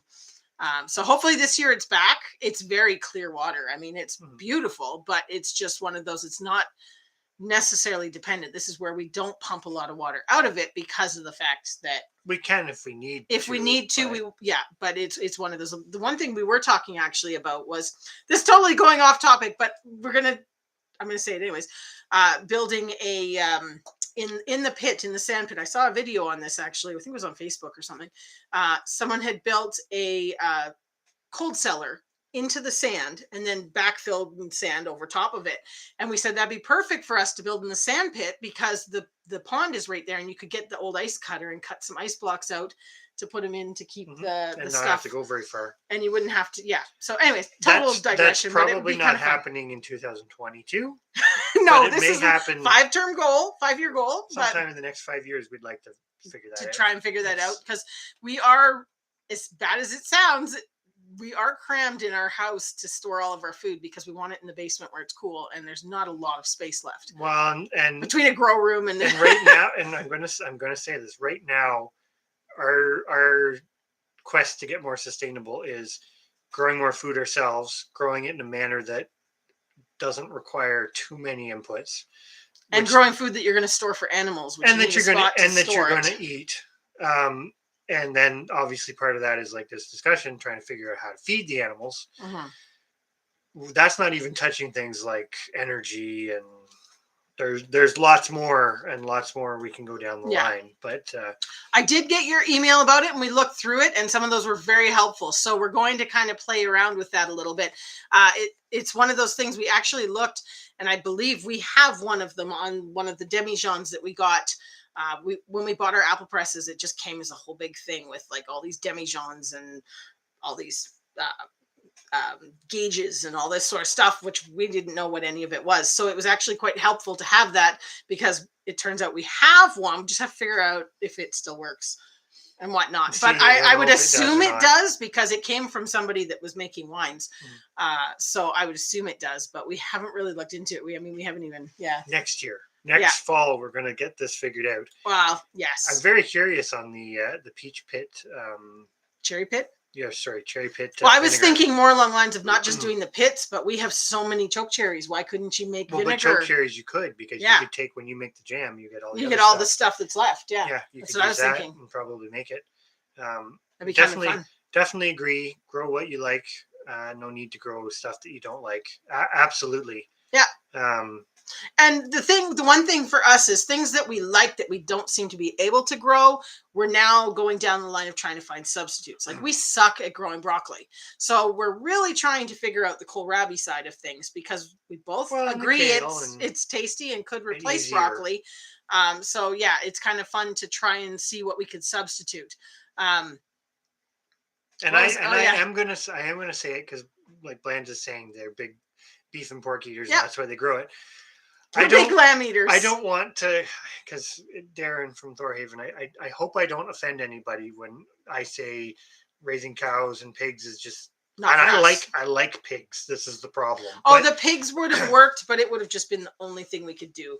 And the main reason that a lot of livestock, bigger livestock, doesn't work for us is because of our focus on keeping a full population. I'm going to kind of pick on 1-2 for a moment here. Like you said, you've got your Dexters, you've got a bull and 2 heifers, and that's great. And like you said, it is very sustainable for the next, probably, I don't know how long is the Dexter breed, 15 years? I don't know what the breeding age would be, but I would say probably 15 to 18 years, probably. You know, and that's great because it is sustainable for that length of time, but you still have to be able to get more. And that's where we kind of go into our focus on being able to be completely independent. And I know it then comes around full circle that you can't ever be completely independent, but it's just one of those things we're trying to find the most things that we can do on our own. And the cows are something that if you happen to have the land mass to do it, or people near you, or people that will build your community to do it. Exactly. Then that's a total game changer. Yeah. And that was the one thing we said about the pigs. If we had other people, we loved the Cooney pigs. And if it had been a case that we could just keep our pair and our neighbor had a pair and the next guy down the road had a pair, it would have been phenomenal because it would have cost you nothing. And if people would trade, because that's one of the things, people don't trade as much as it's like that illusion. People do, but not everybody's caught on to it. So it depends. It depends. Yeah. It depends where you are. Mm-hmm. Because in some areas you have to trade, in other areas you don't. Well, and I think we're very. I'm not going to say I love our community. I love where we live, but it is not a real farming community anymore. It isn't. You've got a few people that do cows to sell to market. Yes, and some of those cow people have that community mostly through relation. Yeah, well, that's because they're all related. Yeah, yes. But I'm just saying that's the only. There's nobody else that even has chickens around us. Not really, no. I mean, it's just one of those things. You're kind of like an island, and it's which is nice not ideal either, but. Chrissy always has excellent points. You know, I will say this too, and this is something about the economics. And I know we've had some really good comments from people. So I wasn't going to talk about economics again, but here we are talking about it again. We did have some really good comments from people where exactly like what you said earlier. They're like, but the value that you grew it yourself and the quality and all these things, you know, you missed talking about that in your economics video. We didn't miss it. We were just looking tunnel vision for a moment, which is hard to do on a homestead, or just it's hard to do when you're growing your own food, because the more value addedness you get out of it, whether it's food or some other byproduct or manure or whatever, the more value it actually has to you. So if it's costing you the same as it would to just get the one product out of it, but you're getting 5 products out of it, total random, whatever, then it is a lot more priceless, because wow, I'm going to pick on the broilers thing, because I don't know if Remy's still in here or not, but he basically said he did an experiment from Rem's family. It used to be Rem's Family Farm, which is Rem's Family now, right? I think is your channel. Anyways, if anybody wants to share his channel out, but he had a really good comment because he said he actually ran the experiment with the broilers and he got it to, was it like $7.50 per bird or whatever, not including their purchase price. So it really wasn't that far off of some of our economics on our chickens, right? But kind of like what we said about the rabbits, that broiler is only got meat value. I know Bev, you had a pet one that's different. That's not what I'm meaning, but you know, you can't really breed them. You can't keep it going long term. So the pricelessness is there. It's just we were just trying to do that exercise to tunnel vision it. But it gets a lot more complicated when you start factoring in all the other stuff. The one thing I will say on I often say about with us, especially like for the kids and things like that, because they go to school with odd meats, you know, that sort of thing. Like they both took rabbit to school yesterday to eat. And we often just say we just eat differently. The common meats for most people, like most people think, oh, we're eating meat, it's going to be beef, pork, chicken. Beef, pork, chicken. That's sort of your turkey. Go-to. You have turkey on holidays, but those are basically like the North America anyways knows 3 meats. And then for us, we just raise different, we still have the chicken, but like for us, the lamb substitutes as beef.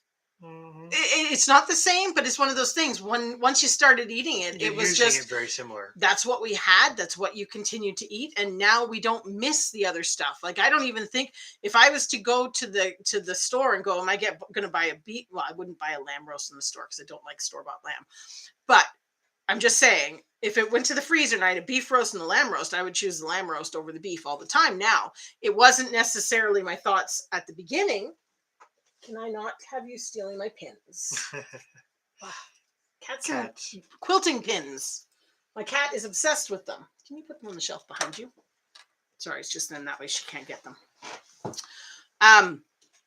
But I think that's one of the things, and that's where I say about the only meat that I occasionally miss is the bacon. There is substitutes, but it's a tough one, right? Like we tried, like the rabbit doesn't produce bacon. It doesn't. As much as people say they use the sides for bacon, it's not the same. It's just similar, but not exactly. So yeah, it's kind of one of those things. That's. I was just going back to that one and just saying you don't miss it after you've adjusted. I think that's the thing. There's an adjustment period, and that's where I would go down the line of saying, even if you love something, if you can't grow it, you can't grow it, and then your options are buy it or find something else you love. And I think that's where we just went down the line of it. And we will say there's nothing wrong necessarily with either one, but it all does factor in, because I think there was a comment about pineapples, right? Earlier on. Oh, yeah, you can't grow pineapples. You can't grow them. Well, you can. It doesn't necessarily mean you can't eat them. Yeah. But it's kind of like, what's going on with avocados and stuff, right? Like there's... shady business. This is the undertones, going back to the comment at the very beginning about what's going on in Canada right now of the freedom stuff. I'm just going to say that is the choices you make as a consumer have repercussions, right? So the notion of eating local, supporting local, buying local, those are great, because the repercussions of that is you're doing exactly that. You're supporting local. But yeah, that's the whole point of the reducing your consumerism. Because I think for us, consumerism doesn't factor in exactly to some of that local stuff, i.e. us buying local hay from a local farmer who's doing that. We're not really factoring that in exactly the same, although we're physically purchasing it or trading it or whatever. We're not really putting that in the same category as the consumer ism that we're talking about. But I am going to go before I'm going to go back to Chrissy's thing, because I didn't quite finish it. I kind of got lost in my own thoughts. But you said about would it be easier to get from the store? Everything's easier. Absolutely, everything would be easier to just buy it, because you didn't have to do any of that work. But there's the trade-off, because you don't have any control over quality and all of the other stuff of it all. Yeah, quality, ethics, whatever, and then you become at the mercy of I'm not saying, and don't say this to small producers, I'm saying as things get centralized, then you're at the mercy of that centralization, and that centralization does whatever it wants and doesn't really care about. And the worst bit with that is I think you're stuck, because there are small producers out there that you can buy from, but this is one of the things we found was to go and buy it from a local farm was just way too expensive for what we could afford. And I know a lot of people find that you want to buy it, but you can't. But that's the thing about the reducing, right? Because what you buy, and this is total generalization, so take it for what it's worth, buying subsidized stuff from a large manufacturer, you're not actually seeing the actual cost of production. Oh, no. Buying it from a local farmer, you're getting a much better actual cost. But this is the part, you have a good point. Could you buy you'd have to have a really good job, Basically. to buy all of your meat that way. But if you all your food, we're going to say it that way, but you can still reduce because if you can grow some things yourself, that still helps because then you're not diverting the money into. Then you can. I always said this: you can eat better because it's like the more you can grow of your own stuff. Hypothetically, if that money is diverted to then buying you the better quality of the other stuff. Exactly. The one thing I definitely wanted to address to and to everybody else in here on the sustainability front, what we kind of preach, so to speak, is only our vision. And that's what we do. We do try and make sure we get that across to people, that for us, sustainability in what we see is very different sometimes than other people's. And any path you're taking to get to your vision of sustainability is a good path to be on, especially right now.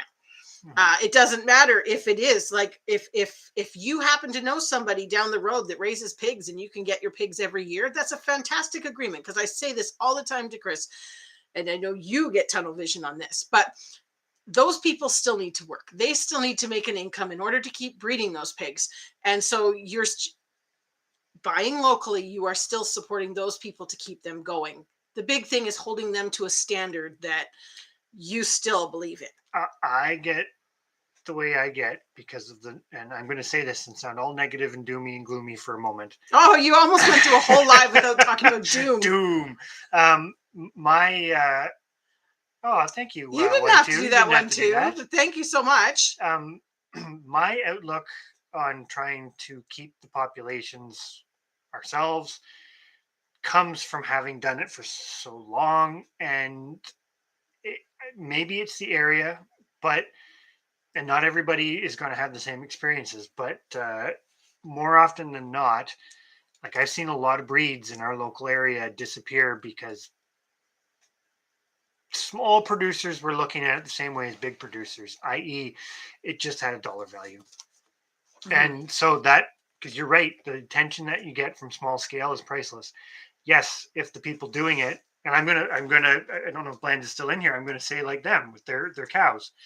What they're doing is that's great. It's amazing, right? But they're paying that attention to it. They're not just a commodity. And I've seen so many poultry and rabbits and pigs and this sort of stuff basically get treated that way. And then the animal always suffers. It's never the animal's fault. It's always what humans do with the animal. Yeah. So it's my distrust in an era where, talking about what's going on in Canada right now, there's so much distrust. I'm just going to say that. That's my distrust because I don't necessarily trust others to do it to the same level. Uh-huh. So I would rather take the burden of having the population to make sure that I can do it so that it is priceless, because I don't always see it that way. And I will tote my friend Miles, who also has a channel, little channel, but he has a channel. He's one of the few people that I know very personally that is not doing things exactly the same, but he is his version of it. He's got his version of it, but he still sees that merit and still sees that dilemma. Like we say it all the time, the number of animals that we sell or whatnot to other people who they kind of just don't go on to be anything. And I don't say that in a negative way, but it's true. Yeah. So you have to keep it going. You have to have people keep it going, or else everything just becomes the $5 rabbit. Exactly. We would rather homegrown than store-bought. Yes, any day, honey badgers for sure. There is just something, I don't know, and you know, there's a lot of reasons. Well, and we go. I think we grudgingly go to the grocery store now, and it's amazing how we can be in and out so quick now because there's only those few items that we need. You get to the point and we just avoid every other section because it's too disappointing. I mean, you're just looking at it and going, "That's not even real food." Well, or you're just like, how can people afford to eat? I think that's one that's hitting me now. How can people afford to buy the food? Like good food. I'm talking about good food. I'm not talking about pop and chips and all the things that they leave at $1, which drives me batty. But I'm talking, go and try and fill your shopping cart with healthy, quality, fresh food, and you will not be able. Well, I say you, but people can pay for it, obviously, because they're pricing it that way. But it's just, the for now. It's not easy for people to eat the way that we're lucky enough to eat by being homegrown. Mm-hmm. That's all. I'm going to agree with one too. At the end of the day, you only have yourself to rely on. Yeah. I do agree, but I will say this. I think if I was giving somebody advice, starting homesteading, I would say take that piece of advice to heart and base what you're doing around what's going to exactly that, what you can do to rely on yourself. Mm-hmm. What we have seen, and this is the positive side of it, because I'm really going to tote it with the vegetables, right? The seeds and whatnot. It's like doing the Canadian Seed Challenge and stuff, and meeting like-minded people. They're out there. Yeah, it's fine. There is community, there is whatever, but you can't necessarily base your startup around that. You will find it slowly over time. You're more likely to fail if you kind of go into it being like, oh, well, I'll just be able to get this from Joe Blow down the street and this, that, whatever, but you don't have those connections yet. Yeah. Then Joe Blow decides to stop doing it, and you've based everything around. Well, yeah. Highlands, yes, very nice. There's quite a few people that are getting into them now. I don't know if Rambling with the Brums is still in here. Thorhaven, we watch his Highland cow stuff as well. I mean, I don't think they're the cheapest cow to get into right now, but definitely a nice cow. Mm-hmm. An electric canner. Now, Blanza, is that, what do they call those? The pot. Instapot canner? Is that what you mean when you say an electric canner? I've been seeing those. The only part that drives me nuts about them is because I can at such a, like, I do 16 jars at a time and it only holds X number. But I'm curious as to whether that's what you mean or if there's some other kind of electric canner out there that I need to know about.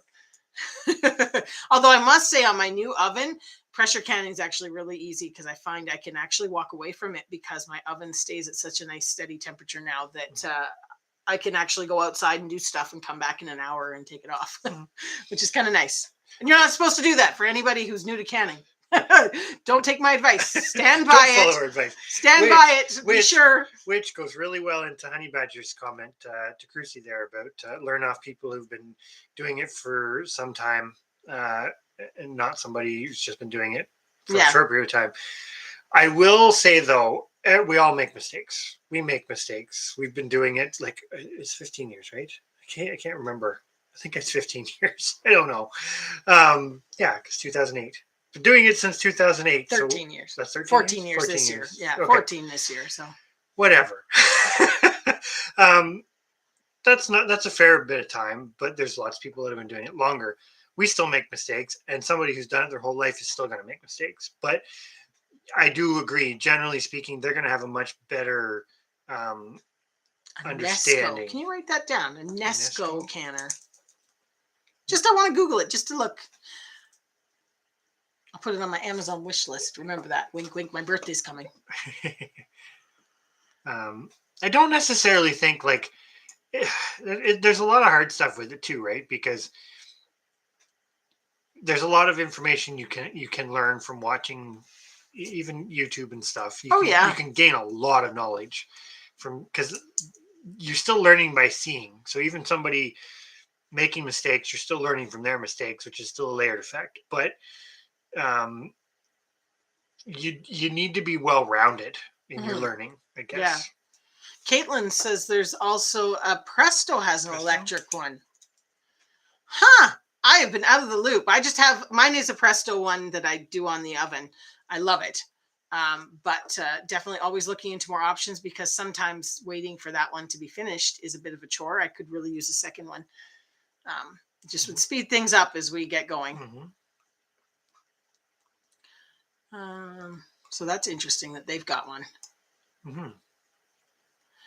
As for the canning, It just kind of comes. I mean, I just started out with pickles, tomato juice, that sort of thing, and then it just kind of escalated. I didn't start pressure canning until 5 years ago. Mm-hmm. 5 years ago now. But I had done years of regular water bath canning, jams and jellies. Hello, hands in the dirt. Hello, how are you tonight? um, I think that's another part too, because Honey Badgers has a great point. Like she's been doing it since she was young, and you're basically learning that whole time. And when I was younger, I didn't participate in it as much as I should have.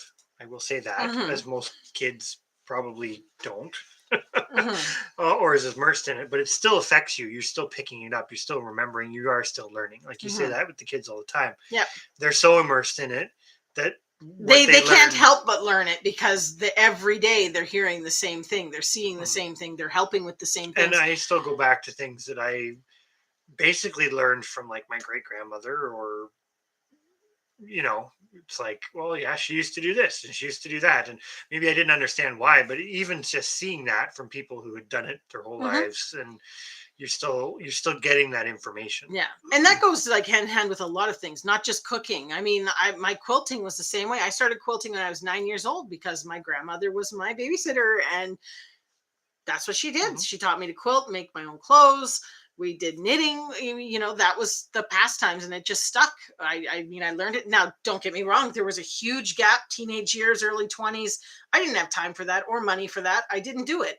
But there was still that inkling or that urge to come back to it and do it again. And yeah, I think it just sort of happens. So I think it's one of those things. And we say this is one of the things we often say. We always talk about the food aspect of what people can do to reduce, but there's so many other things, lots of other things. Whether it is learning to make your own blankets and sewing and knitting. And I always call him the guy who changed his name. Anyway, we started doing blacksmithing. That was a new thing, but that was, something that's a hands-on skill that could make you less of a consumer. And I think that's one of the things that Chris and I have kind of just been dwelling on and talking about more and more, especially when we see these things on the news about how it's, I'm going to say your big entities, as you always say, your big tech giants, your big whatever, Walmarts, this sort of thing. And how can these people have so much control? And it's like, well, that's because we're all such big consumers that we've collectively given them the power by exactly like what we said last week. It's not easy. It's a lot, and as Bland said, it's a lot more work. We've traded the royal North American not necessarily anybody that's in here. No.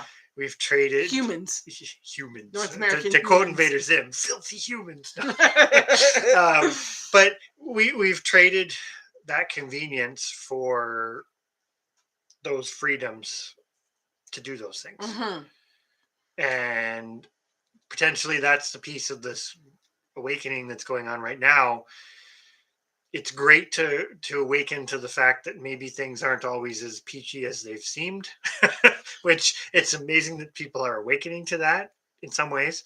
But at the same time, there's a self-awakening of, hey, maybe we should grow food, learn these skills, look at reducing, there's already been movements for reusing and this sort of thing, but like maybe we should collectively take that up a notch. Yeah.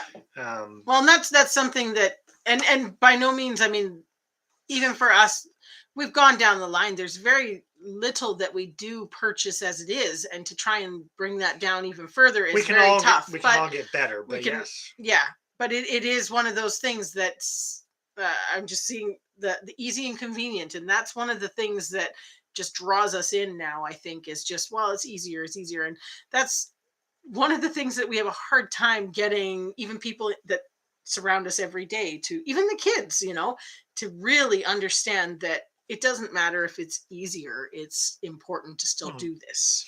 Well, and yeah, not everybody values it, right? Like you say, I'm going to go back up, but living in the suburbs and still having chickens, like that's a rarity.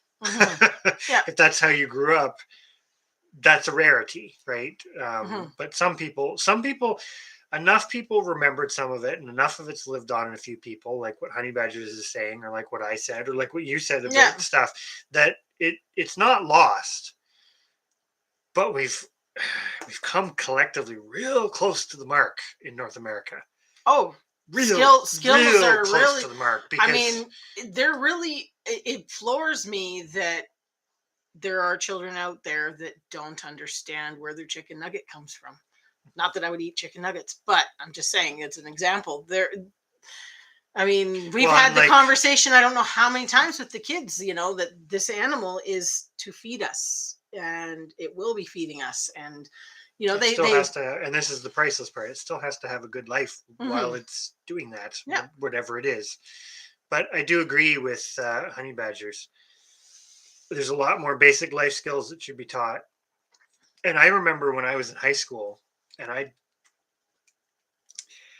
used to talk to people about this. It's like the economic stuff. You They were don't. such a nerd. Yes, they never really stopped though.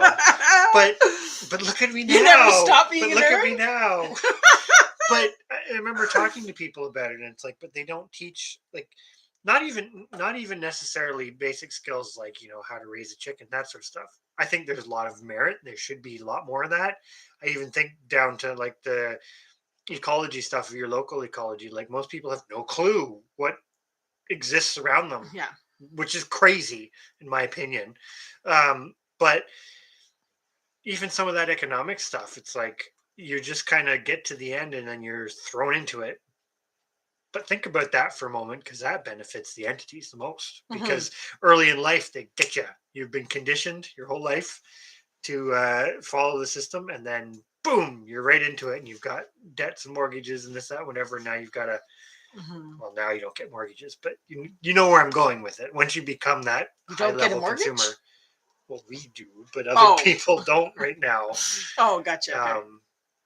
Anyways, but that's again, drivers to, you can keep going with it as far as you want, right? Like what you said, if, or and I've said too, if all you can do, and I don't say this as a negative, if all you can do is grow, 3 or 4 tomato plants and a few other vegetables that you eat fresh in summer when you have them, that's great. That's amazing, because that's still a huge step ahead of a lot of people. But you can potentially just keep going with that to the point where you're like, I'm going to feed my livestock. Yeah.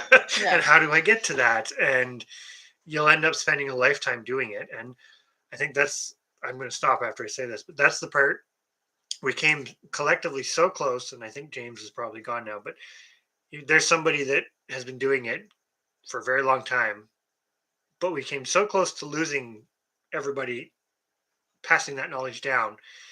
Let's not make that mistake again, Mhm. because that's like what Honey Badgers is saying. That stuff should be taught, Yeah. because otherwise it's lost. Oh, you need to start a school. The school of Yeah, raising. a weekend school. You can do. They're seminar thingies or something like that. Anyways, but yes, I have to giggle at. Okay, I'm going to go back up first to one two's about the quilt, and I'll be honest, I have some around for a very long time unfinished. But the one thing that really, really is terrible is buttons. If a shirt loses a button, I can't find time to replace it. It's garbage. It is, and I think it's hilarious. I don't know. It's a mind thing or something. So I have to learn how to sew on You buttons. have to learn to sew buttons, because it's like mending things or whatever. I could go and make a whole new thing, and I'm motivated to that. But when it comes to actually like fixing a button or mending something, I'm just like look how long it took me to fix James's Pokemon shirt. Hmm. It took me like 6 months to do a little 1 inch. The seam had come undone around 1 inch, and he didn't want to wear it and have it get worse. It just wasn't a high priority. It wasn't a high priority, exactly. But anyways, it is one of those things. I often used to say to people, I'm a quilter, not a sewer. So it's kind of one of those. It's funny because you say about the 30 years for a quilt knit. I'm that way about a button. I don't know if it's 30 years. Okay, well, no, because then it's already gone to be rags by then. But Well, and I did think that was I quite think comical there, Keith. you're over exaggerating on that a bit. but the button. Yes. When have you seen me sew a button on? Well, the mending things part. I don't mend. Anyways. I just make new ones. Well, thanks for coming in, Hands in the Dirt. Appreciate that. I do. I'm curious as to how you responded to that, Caitlin, as to whether did you just say no, that actually is about how much more processing it has, or was like, how did you feel that? Hey, Tinker's wife, how are you? We're good. Hopefully you guys are good, or hopefully you're good too. That's like the comment that chocolate milk comes from brown cows. It is. It is. It's kind of. Well, it's funny too because so my friend and I were talking about not cows but eggs and the whole thing, like brown eggs versus white eggs, and I think we've all heard the discussion come up, like, brown eggs are healthier, and there's historically some truth to it because of management and feed, right? Because the white egg breeds to some degree were done in confinement earlier than the brown breeds. And of course, now there's lots of brown laying breeds that are done in confinement. But he was going one step further with it and questioning, is there information or studies that have been done on sort of nutritional value of eggs from like heritage breeds versus like heavy producing breeds? So we kind of got into it and did some poking around on that. And of course, there isn't anything because there's no reason to do that study, right? Because that's not benefiting most of those type of studies are done by the entities, for lack of a better way to put it, because it helps them promote their product. But if you did a study that proved that a backyard heritage hen laid a more nutritious egg than a confinement bird, that wouldn't look good. But it's something to think about there. This is going off on a tangent from this discussion, but if the heritage bird lays less, he still lays well, but lays less, not an egg a day for its whole life, there's probably intrinsically a higher nutritional value to that egg because the bird hasn't completely exhausted itself doing it, because it's kind of it's unnatural in a way, right? So that's another thing to think about in homesteading, like, or growing your own food on your own scale. Does everything have to be as efficient as possible? And I would probably say the answer is no. It still has to work, and that's economically, space and resources and time, but it doesn't necessarily have to be the most productive, because you won't get it. Yeah. You'd be chasing something you'll never achieve.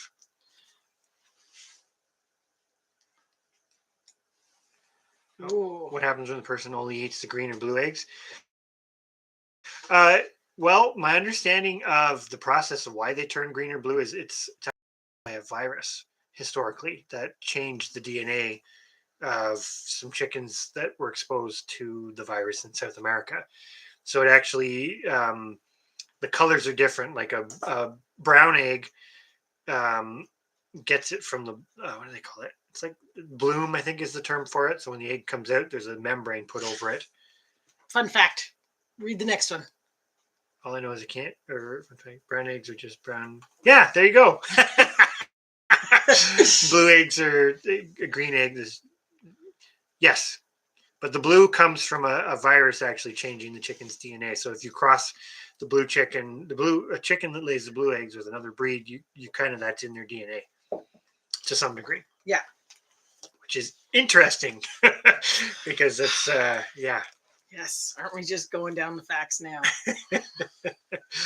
I've always thought about raising blue egg laying chickens. But Chris has the same issue. He well, not just because of how they look, but he can't eat store-bought eggs.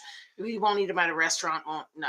But I think my problem is this is the other side of it too. It's like some other things. The longer you take yourself away from eating, I'm going to say conventional food, let's just call it that, but what most people would eat, the harder time you have dealing with it if you re-exposed to it again. Because my thing is, it's I'm sure it's the sulfa drugs that are given to in feed to the layers that causes my issue with them.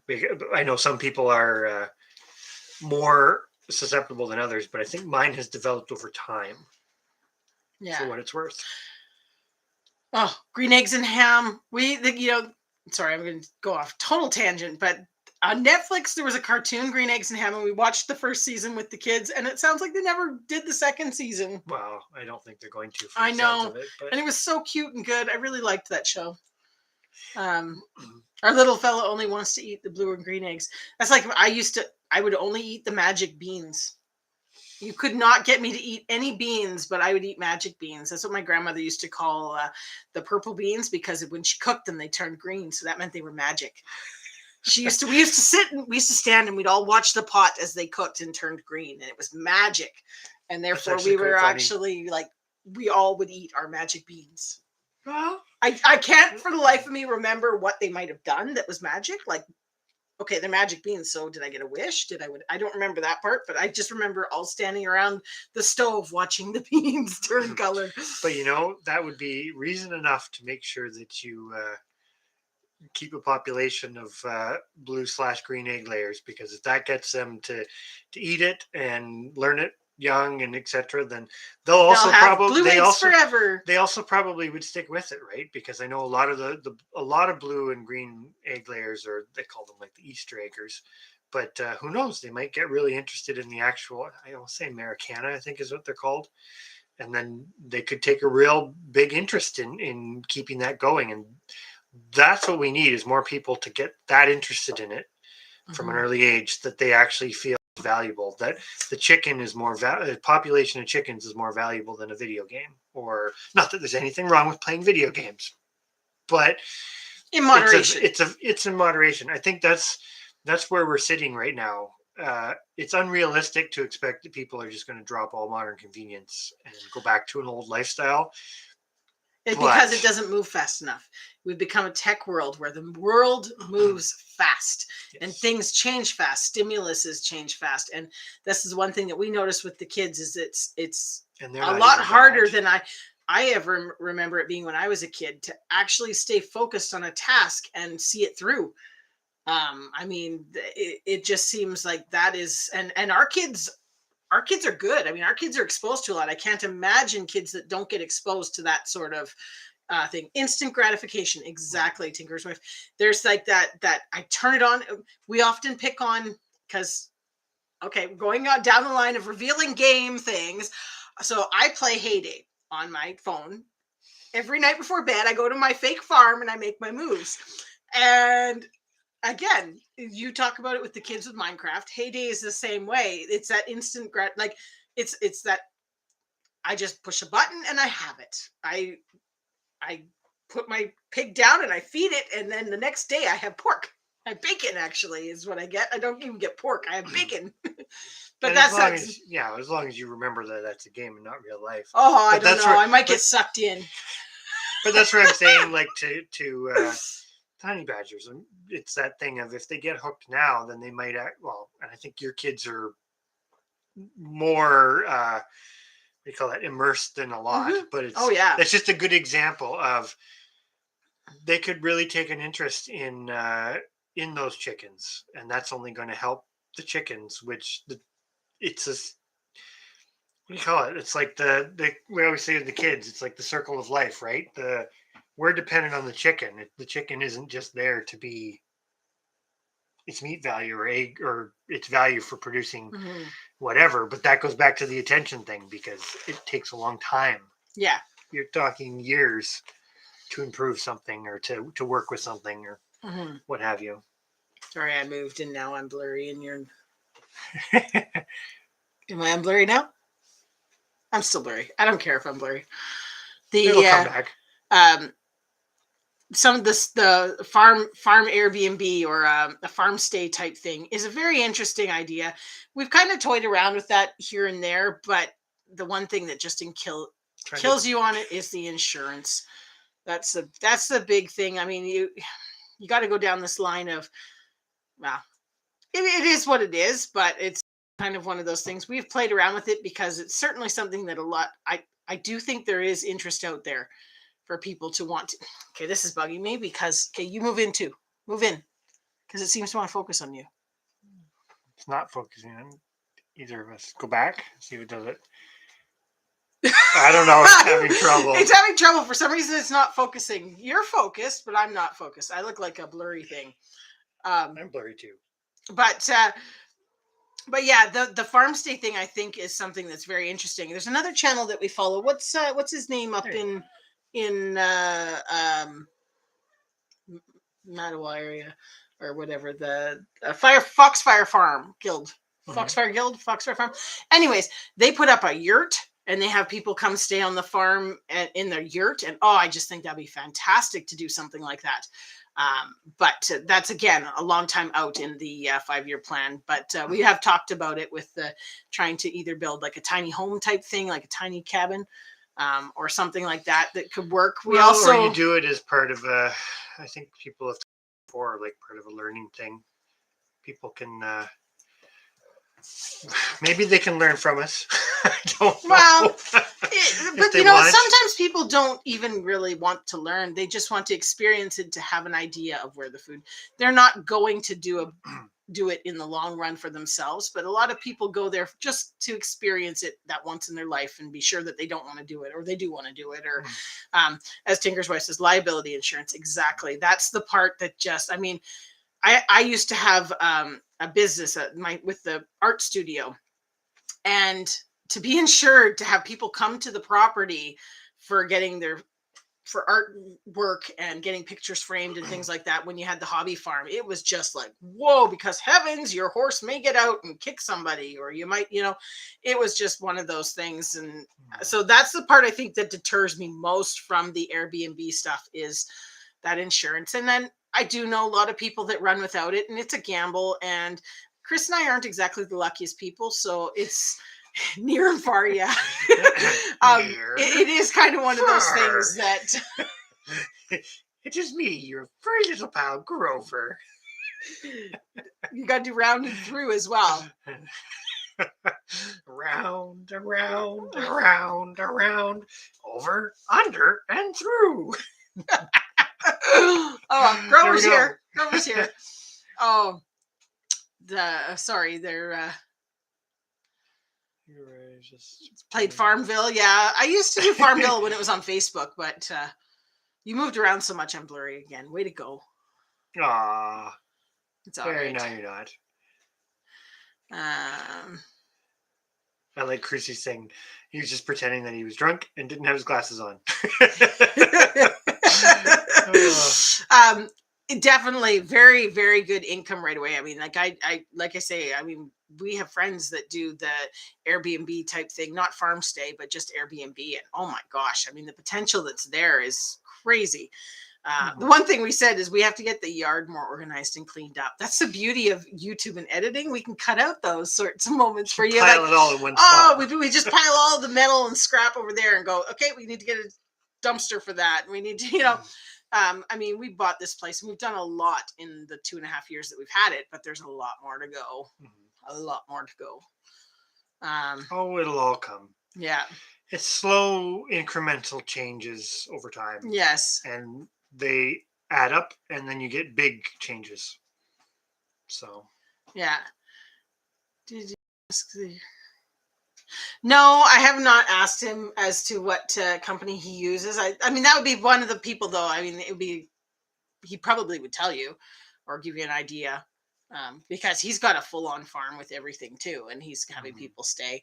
I didn't breach the subject as to whether it was a case. Maybe he doesn't have insurance. There's a lot of people that run without. The only magic bean is coffee. That's true. Coffee. Well, the adult magic bean. Yeah. When you're a kid, the color change is pretty cool, though. It was cool. It was the only way that she could get us to eat beans. It was the only way she could get us to pick the beans. Let's go pick some magic beans. If you want to eat them, we got to pick them. I think Honey Badgers has got a great point. And I think that's something, too, that because this comes up on the YouTube homesteading, too, right? And maybe we seem like it, too. I don't know. But everybody, there's a certain thing that a lot of people kind of just portray the good. But there's all sorts of stuff that goes wrong. And I think that's just our thing is everything we do, it's a little bit cautious because it's like, whether it's needing to get equipment, whether it's Hello, needing Foxes to Outdoors. Hello. I hope that you're having a good night. hopefully that's awesome that you caught us. Yeah. And no worries. It's we get in the same boat where we don't catch everybody by any means. Um, The cost of gas, yes. I put $100 in our truck the other day, and it didn't even get me to 3/4 of a tank. It was sad. but that's another thing about going back to the keeping your populations and stuff, because if you can reduce having to go and get, Well, this is where it'd be nice to grow your own feed so that you don't have to drive to well, go you get. reduce The only thing we use the truck for, well, we hay. started the other day to go to the butcher. We took to take the sheep to the butcher, but otherwise it's animal feed and hay. And yeah. So luckily we aren't having to fill it that often, but still. Still reducing. Speaking of which, I do want to make sure that we go get gas in the jerry can In case we get an ice for storm. because this funny weather is just up and down. I'm a little worried this Thursday is going to turn to an ice storm because we've got pouring rain all day and it drops really fast in the evening. And I said, I want to make sure I've got a full jerry can for the generator. Yes, that would be a good idea. Yeah. Yeah. But what excuse me, what seeds are you starting already? I guess you're a little bit ahead of us. Well, I shouldn't say a little bit. You're quite a bit ahead of us as far as when you can usually start growing. But always kind of curious because our big our big things right now. The first thing we actually have to get started is our rice. Rice. We have some experimental rice that we're going to see how it goes. Yes, we got that in our seed challenge. So we need to, and unfortunately, it did say that you need to start at 8 to 12 weeks before last frost. So we don't have that much time, but we're going to do it anyways because that's how we run textbook Hickorycroft farm fashion. We're always late. See what happens. So we'll see what happens. And then after that, we've got to start our peppers, but we got to start them early enough. But last year, I think we started them too early. Yeah. And then we had so many and we couldn't get them out into the greenhouse because it was late warming up. It just was kind of a compilation. So the rice is actually a land rice. It's you just have to. It doesn't need a patty, but it has to be kept wet. So that'll be moist. So that'll be interesting for us, and we're gonna see if we can do it. I think we may end up doing it in containers. Because if we do it in containers, it'll be very easy. Yeah, like the big the blue barrel containers. Yeah. Yeah, we were talking about both onions, which we actually probably will start sowing them pretty soon, because last year we did the like the cold sowing, or what do you call that? Where you started ahead of time. Yeah, and you put it outside in the cold, and it worked really well for the onions. Yeah. The sweet potatoes we're going to try to hold off because last year we did it too early, and I'm not going to say we ran into problems, but it got hard to keep up with it and keep them all happy. Yeah. The jalapenos, the habaneros, cauliflower. Cauliflower we actually did really well with last year. We should probably have, but we did okay with it. I wouldn't say really well, but that's awesome, better than we've ever done before. I'll put in then. But that's awesome that you're getting. What's the ones that my brother grew last year that weren't they habaneros? No. Or were they the ghost peppers? Some type of ghost pepper. Yeah. They might have been. Yeah. So the next question is, what are your plans for some of those really hot peppers? I'd be doing some fermented hot sauce. I love hot sauce and jalapeno poppers. Yeah, we like that too. Well, we find the the black Hungarians actually work pretty well for that. Our generator, it's not very big. It's 4,500 watt. Yeah, it's not a. It's just a little one that you put gas in, and we run. You can run 2 power cords off of it, so we can. It's in the shed behind the house, and we can run a power cord, so we can run one downstairs, which we can alternate the freezers and fridge and stuff on to keep things if we had to.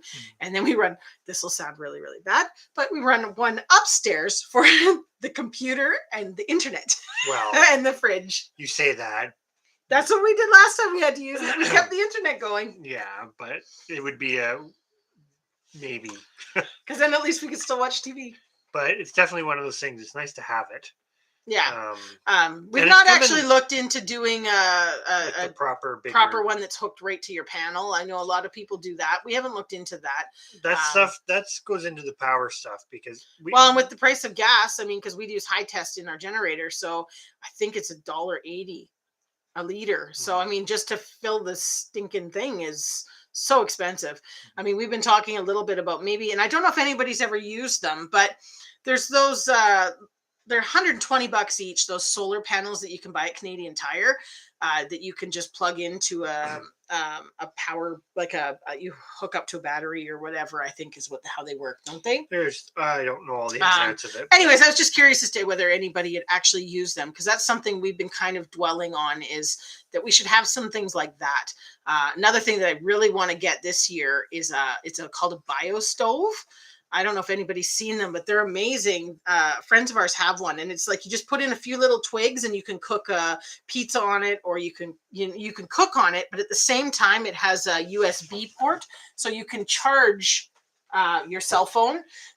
We have Coleman's lamps that charge by USB, so we could charge up lanterns, things like that. So there's some practicalness to it. I do want to get a little bio stove this year. There's a few little prep type items that we'd really like to invest in to kind of just make us a little bit, if tough times or ice storms or anything like that come, that it's stuff that would work for us to kind of keep things going. I'll likely do a challenge with some of the hot peppers. That makes sense. Dehydrating them and making powder out of them is exactly. a great idea. It's perfect. That's something we haven't actually done that with peppers, but it's on our agenda for this year. Well, we did the pepper flakes. Yeah, we made the pepper flakes, but we haven't actually the hot pepper flakes. But we haven't done the powder. But that's another one of those things where you get a lot more benefit out of growing peppers. Oh yeah, do that. So yeah, exactly. Get multiple use, which is really nice. Okay, so 1-2 has one of them on there. Okay, things. And do you find that it works well? I mean, that's what we're thinking. I'm sure they're about $120, and we said, just to have a few of those as a backup, or for a few things. Because I have an inverter that does from the battery to invert to plug in. We're in like this catch-22 because for us, for electricity, being on Ontario Hydro or whatever, Hydro One or whatever they're called now, your delivery fee is like half the bill. So you can still reduce your energy, but until you get rid of it completely, you still have the delivery fee, which is X. So it's kind of one of those catch-22s. You've got to invest quite a bit or... Sorry, I'm skipping ahead as while you're talking, but that's awesome, Crucy. Yes, do a video on it because honestly, when our friends of ours showed us it, I thought it was just twigs. All it was little twigs gathered and put in it. It was amazing. It was so efficient, so amazing. We've looked them up, and they also have a bigger one that we kind of contemplated on, but I really want the little one that is just so simple. It doesn't take as much space. Well, and especially if you end up that all you're using it for is to charge stuff and a little bit of, like you say, boiling a kettle for tea or coffee or melting ice and snow, if that was what it came down to. Well, we also do have the wood stoves, but it's for us anyways. But but the wood stoves don't charge things. No, and they consume a lot more. Yeah, and it doesn't work just off some Manitoba maple twigs. No, also true. So, but yes, the BioLite stove, yes. Yeah, they're neat. You want to change your fence over to direct connect. The one thing that we do a direct plugged in fencer for teaching everything. And the sheep, the first electric netting that they go on to, we always make sure it's close to the barn and it's plugged in so that all the lambs learn that sucker zaps, because we do find using solar ones out in the back, it definitely seems it's Doesn't not zap as zapped. But if they have a little bit of fear of it and they hear the ticking, they tend to not touch it. But yeah, that's interesting. So they have 16 panels and half the batteries they need for it. That's pretty awesome. That's the thing. It takes a while it takes a lot of resources to accumulate all that, and we're just not there yet. Mm-hmm. It's on the would be nice to have scenarios, for sure. Well, and just it kind of gets you something that is a little bit less dependent. Mm-hmm. The one thing we always still say, even the solar, from what we understand of it, it still needs repairs. It still needs replacement. It still expires. The batteries you need to replace. Well, so it is still one of those things that you still have to have that ongoing supply of those things. And you get into the same thing because me and You Acres, who was in here earlier, they've got the same sort of dilemma, right? Because you then do kind of have to change your lifestyle a little bit to reduce. Mm-hmm. You either have to have a system that's big enough to handle whatever, or you're trying to look at ways of reducing your need of energy. Mm-hmm. Yeah. So you're kind of stuck in a bit of a catch-22 there. Yeah, if you can get them off of Craigslist, Kijiji, all that sort of stuff. Exactly. Mm-hmm. Yeah. Violet doing the pellets. Yeah, that's interesting. I just think they had some fantastic stuff, and the little pizza. The little pizza cooker pan that went on top of that little canister BioLite stove was just amazing. I mean, it took this little tiny thing that had basically twigs in it and expanded it out to be this. You could grill a steak on it. You could cook your pizza in the dome. You could, It's a good example, as we're kind of talking about technology here.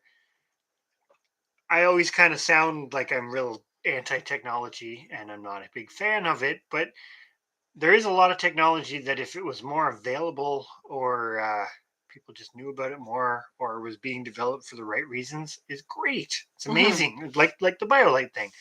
It's amazing that somebody's developed that. Yeah. But at the same time, it's like, it's not mainstream.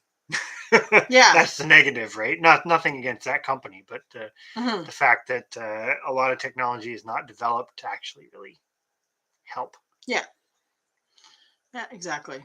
Well, we'll look forward to seeing that video, Crucy. Yes. On the BioLite stove and your review of it, because I honestly think it's on my list, and I wish I'd bought it 2 years ago when we first saw it and heard about it and looked at it, because it's gone up quite a bit in price since then because of obviously everything going on in the world, right? So a supply and demand, et cetera, et cetera, et cetera. Now we're looking, I think it was only $180 when we looked at it. And now I think it's about $229. I want to say, but they also do sales because I've subscribed to their thingy, and they do the occasional promo sales of 20% off this or 20. So we're just waiting. Something to keep an eye out on. Exactly. But yeah, I think on that note, it's pretty much 11 o'clock. So we're probably going to end this one. But for those of you who have stuck with us from the beginning, well, for everybody, thank you very much for coming in. But since we did kind of start out on the feeding our animal stuff, we are going to do some videos on it that go a little deeper into some of it because we think it's interesting. Some of this we're not experts on by any means, but we're just we think it's worth documenting the thought process. I guess that's the best way to put it. So we like to keep everybody in our loop with us, so that when we all of a sudden swing left instead of right, that people are like, oh yeah, we were along, we grasped that because you were with us for the discussion kind of thing. So that's our hopes in the next coming couple videos. But another note I was just going to say, I know there's not too many in here, but Chris tomorrow night is going to be participating on Rem's Family Farm channel in another roundtable discussion with Thor Haven and me and You Acres. So if anybody has some spare time tomorrow night, what is it, at 8? No, or is it 6? 6. That's New Brunswick. So we'll post. Chris has posted it on our community tab. So if you just take a look at our community tab, the link is there. I'm trying to think. What's Eastern? They're Eastern. No, we're Eastern. We're Eastern. So we're Atlantic time. Yes, that's the word I was looking for. So it's 6. But it's 6 Atlantic, and so it'd be 7 IBS Eastern to come say hi. Standard Time. So terrible at the conversion, even though it's so simple. What are you talking about? We are. Is it on Remy's time at 6? Yes. So then it's at 5 our time. Okay. I got that backwards. Yeah. You're tired. I've got it on the. I've got it up. It's called a roundabout. There you go. I was thinking that when you said left, because it's like, oh. Yeah. All right. Anyways, everybody, thank you so much and have a wonderful night. Thank you for another great discussion, and we look forward to another one next week. Who knows? We'll talk to everyone later. Yes. Bye for now. Maybe.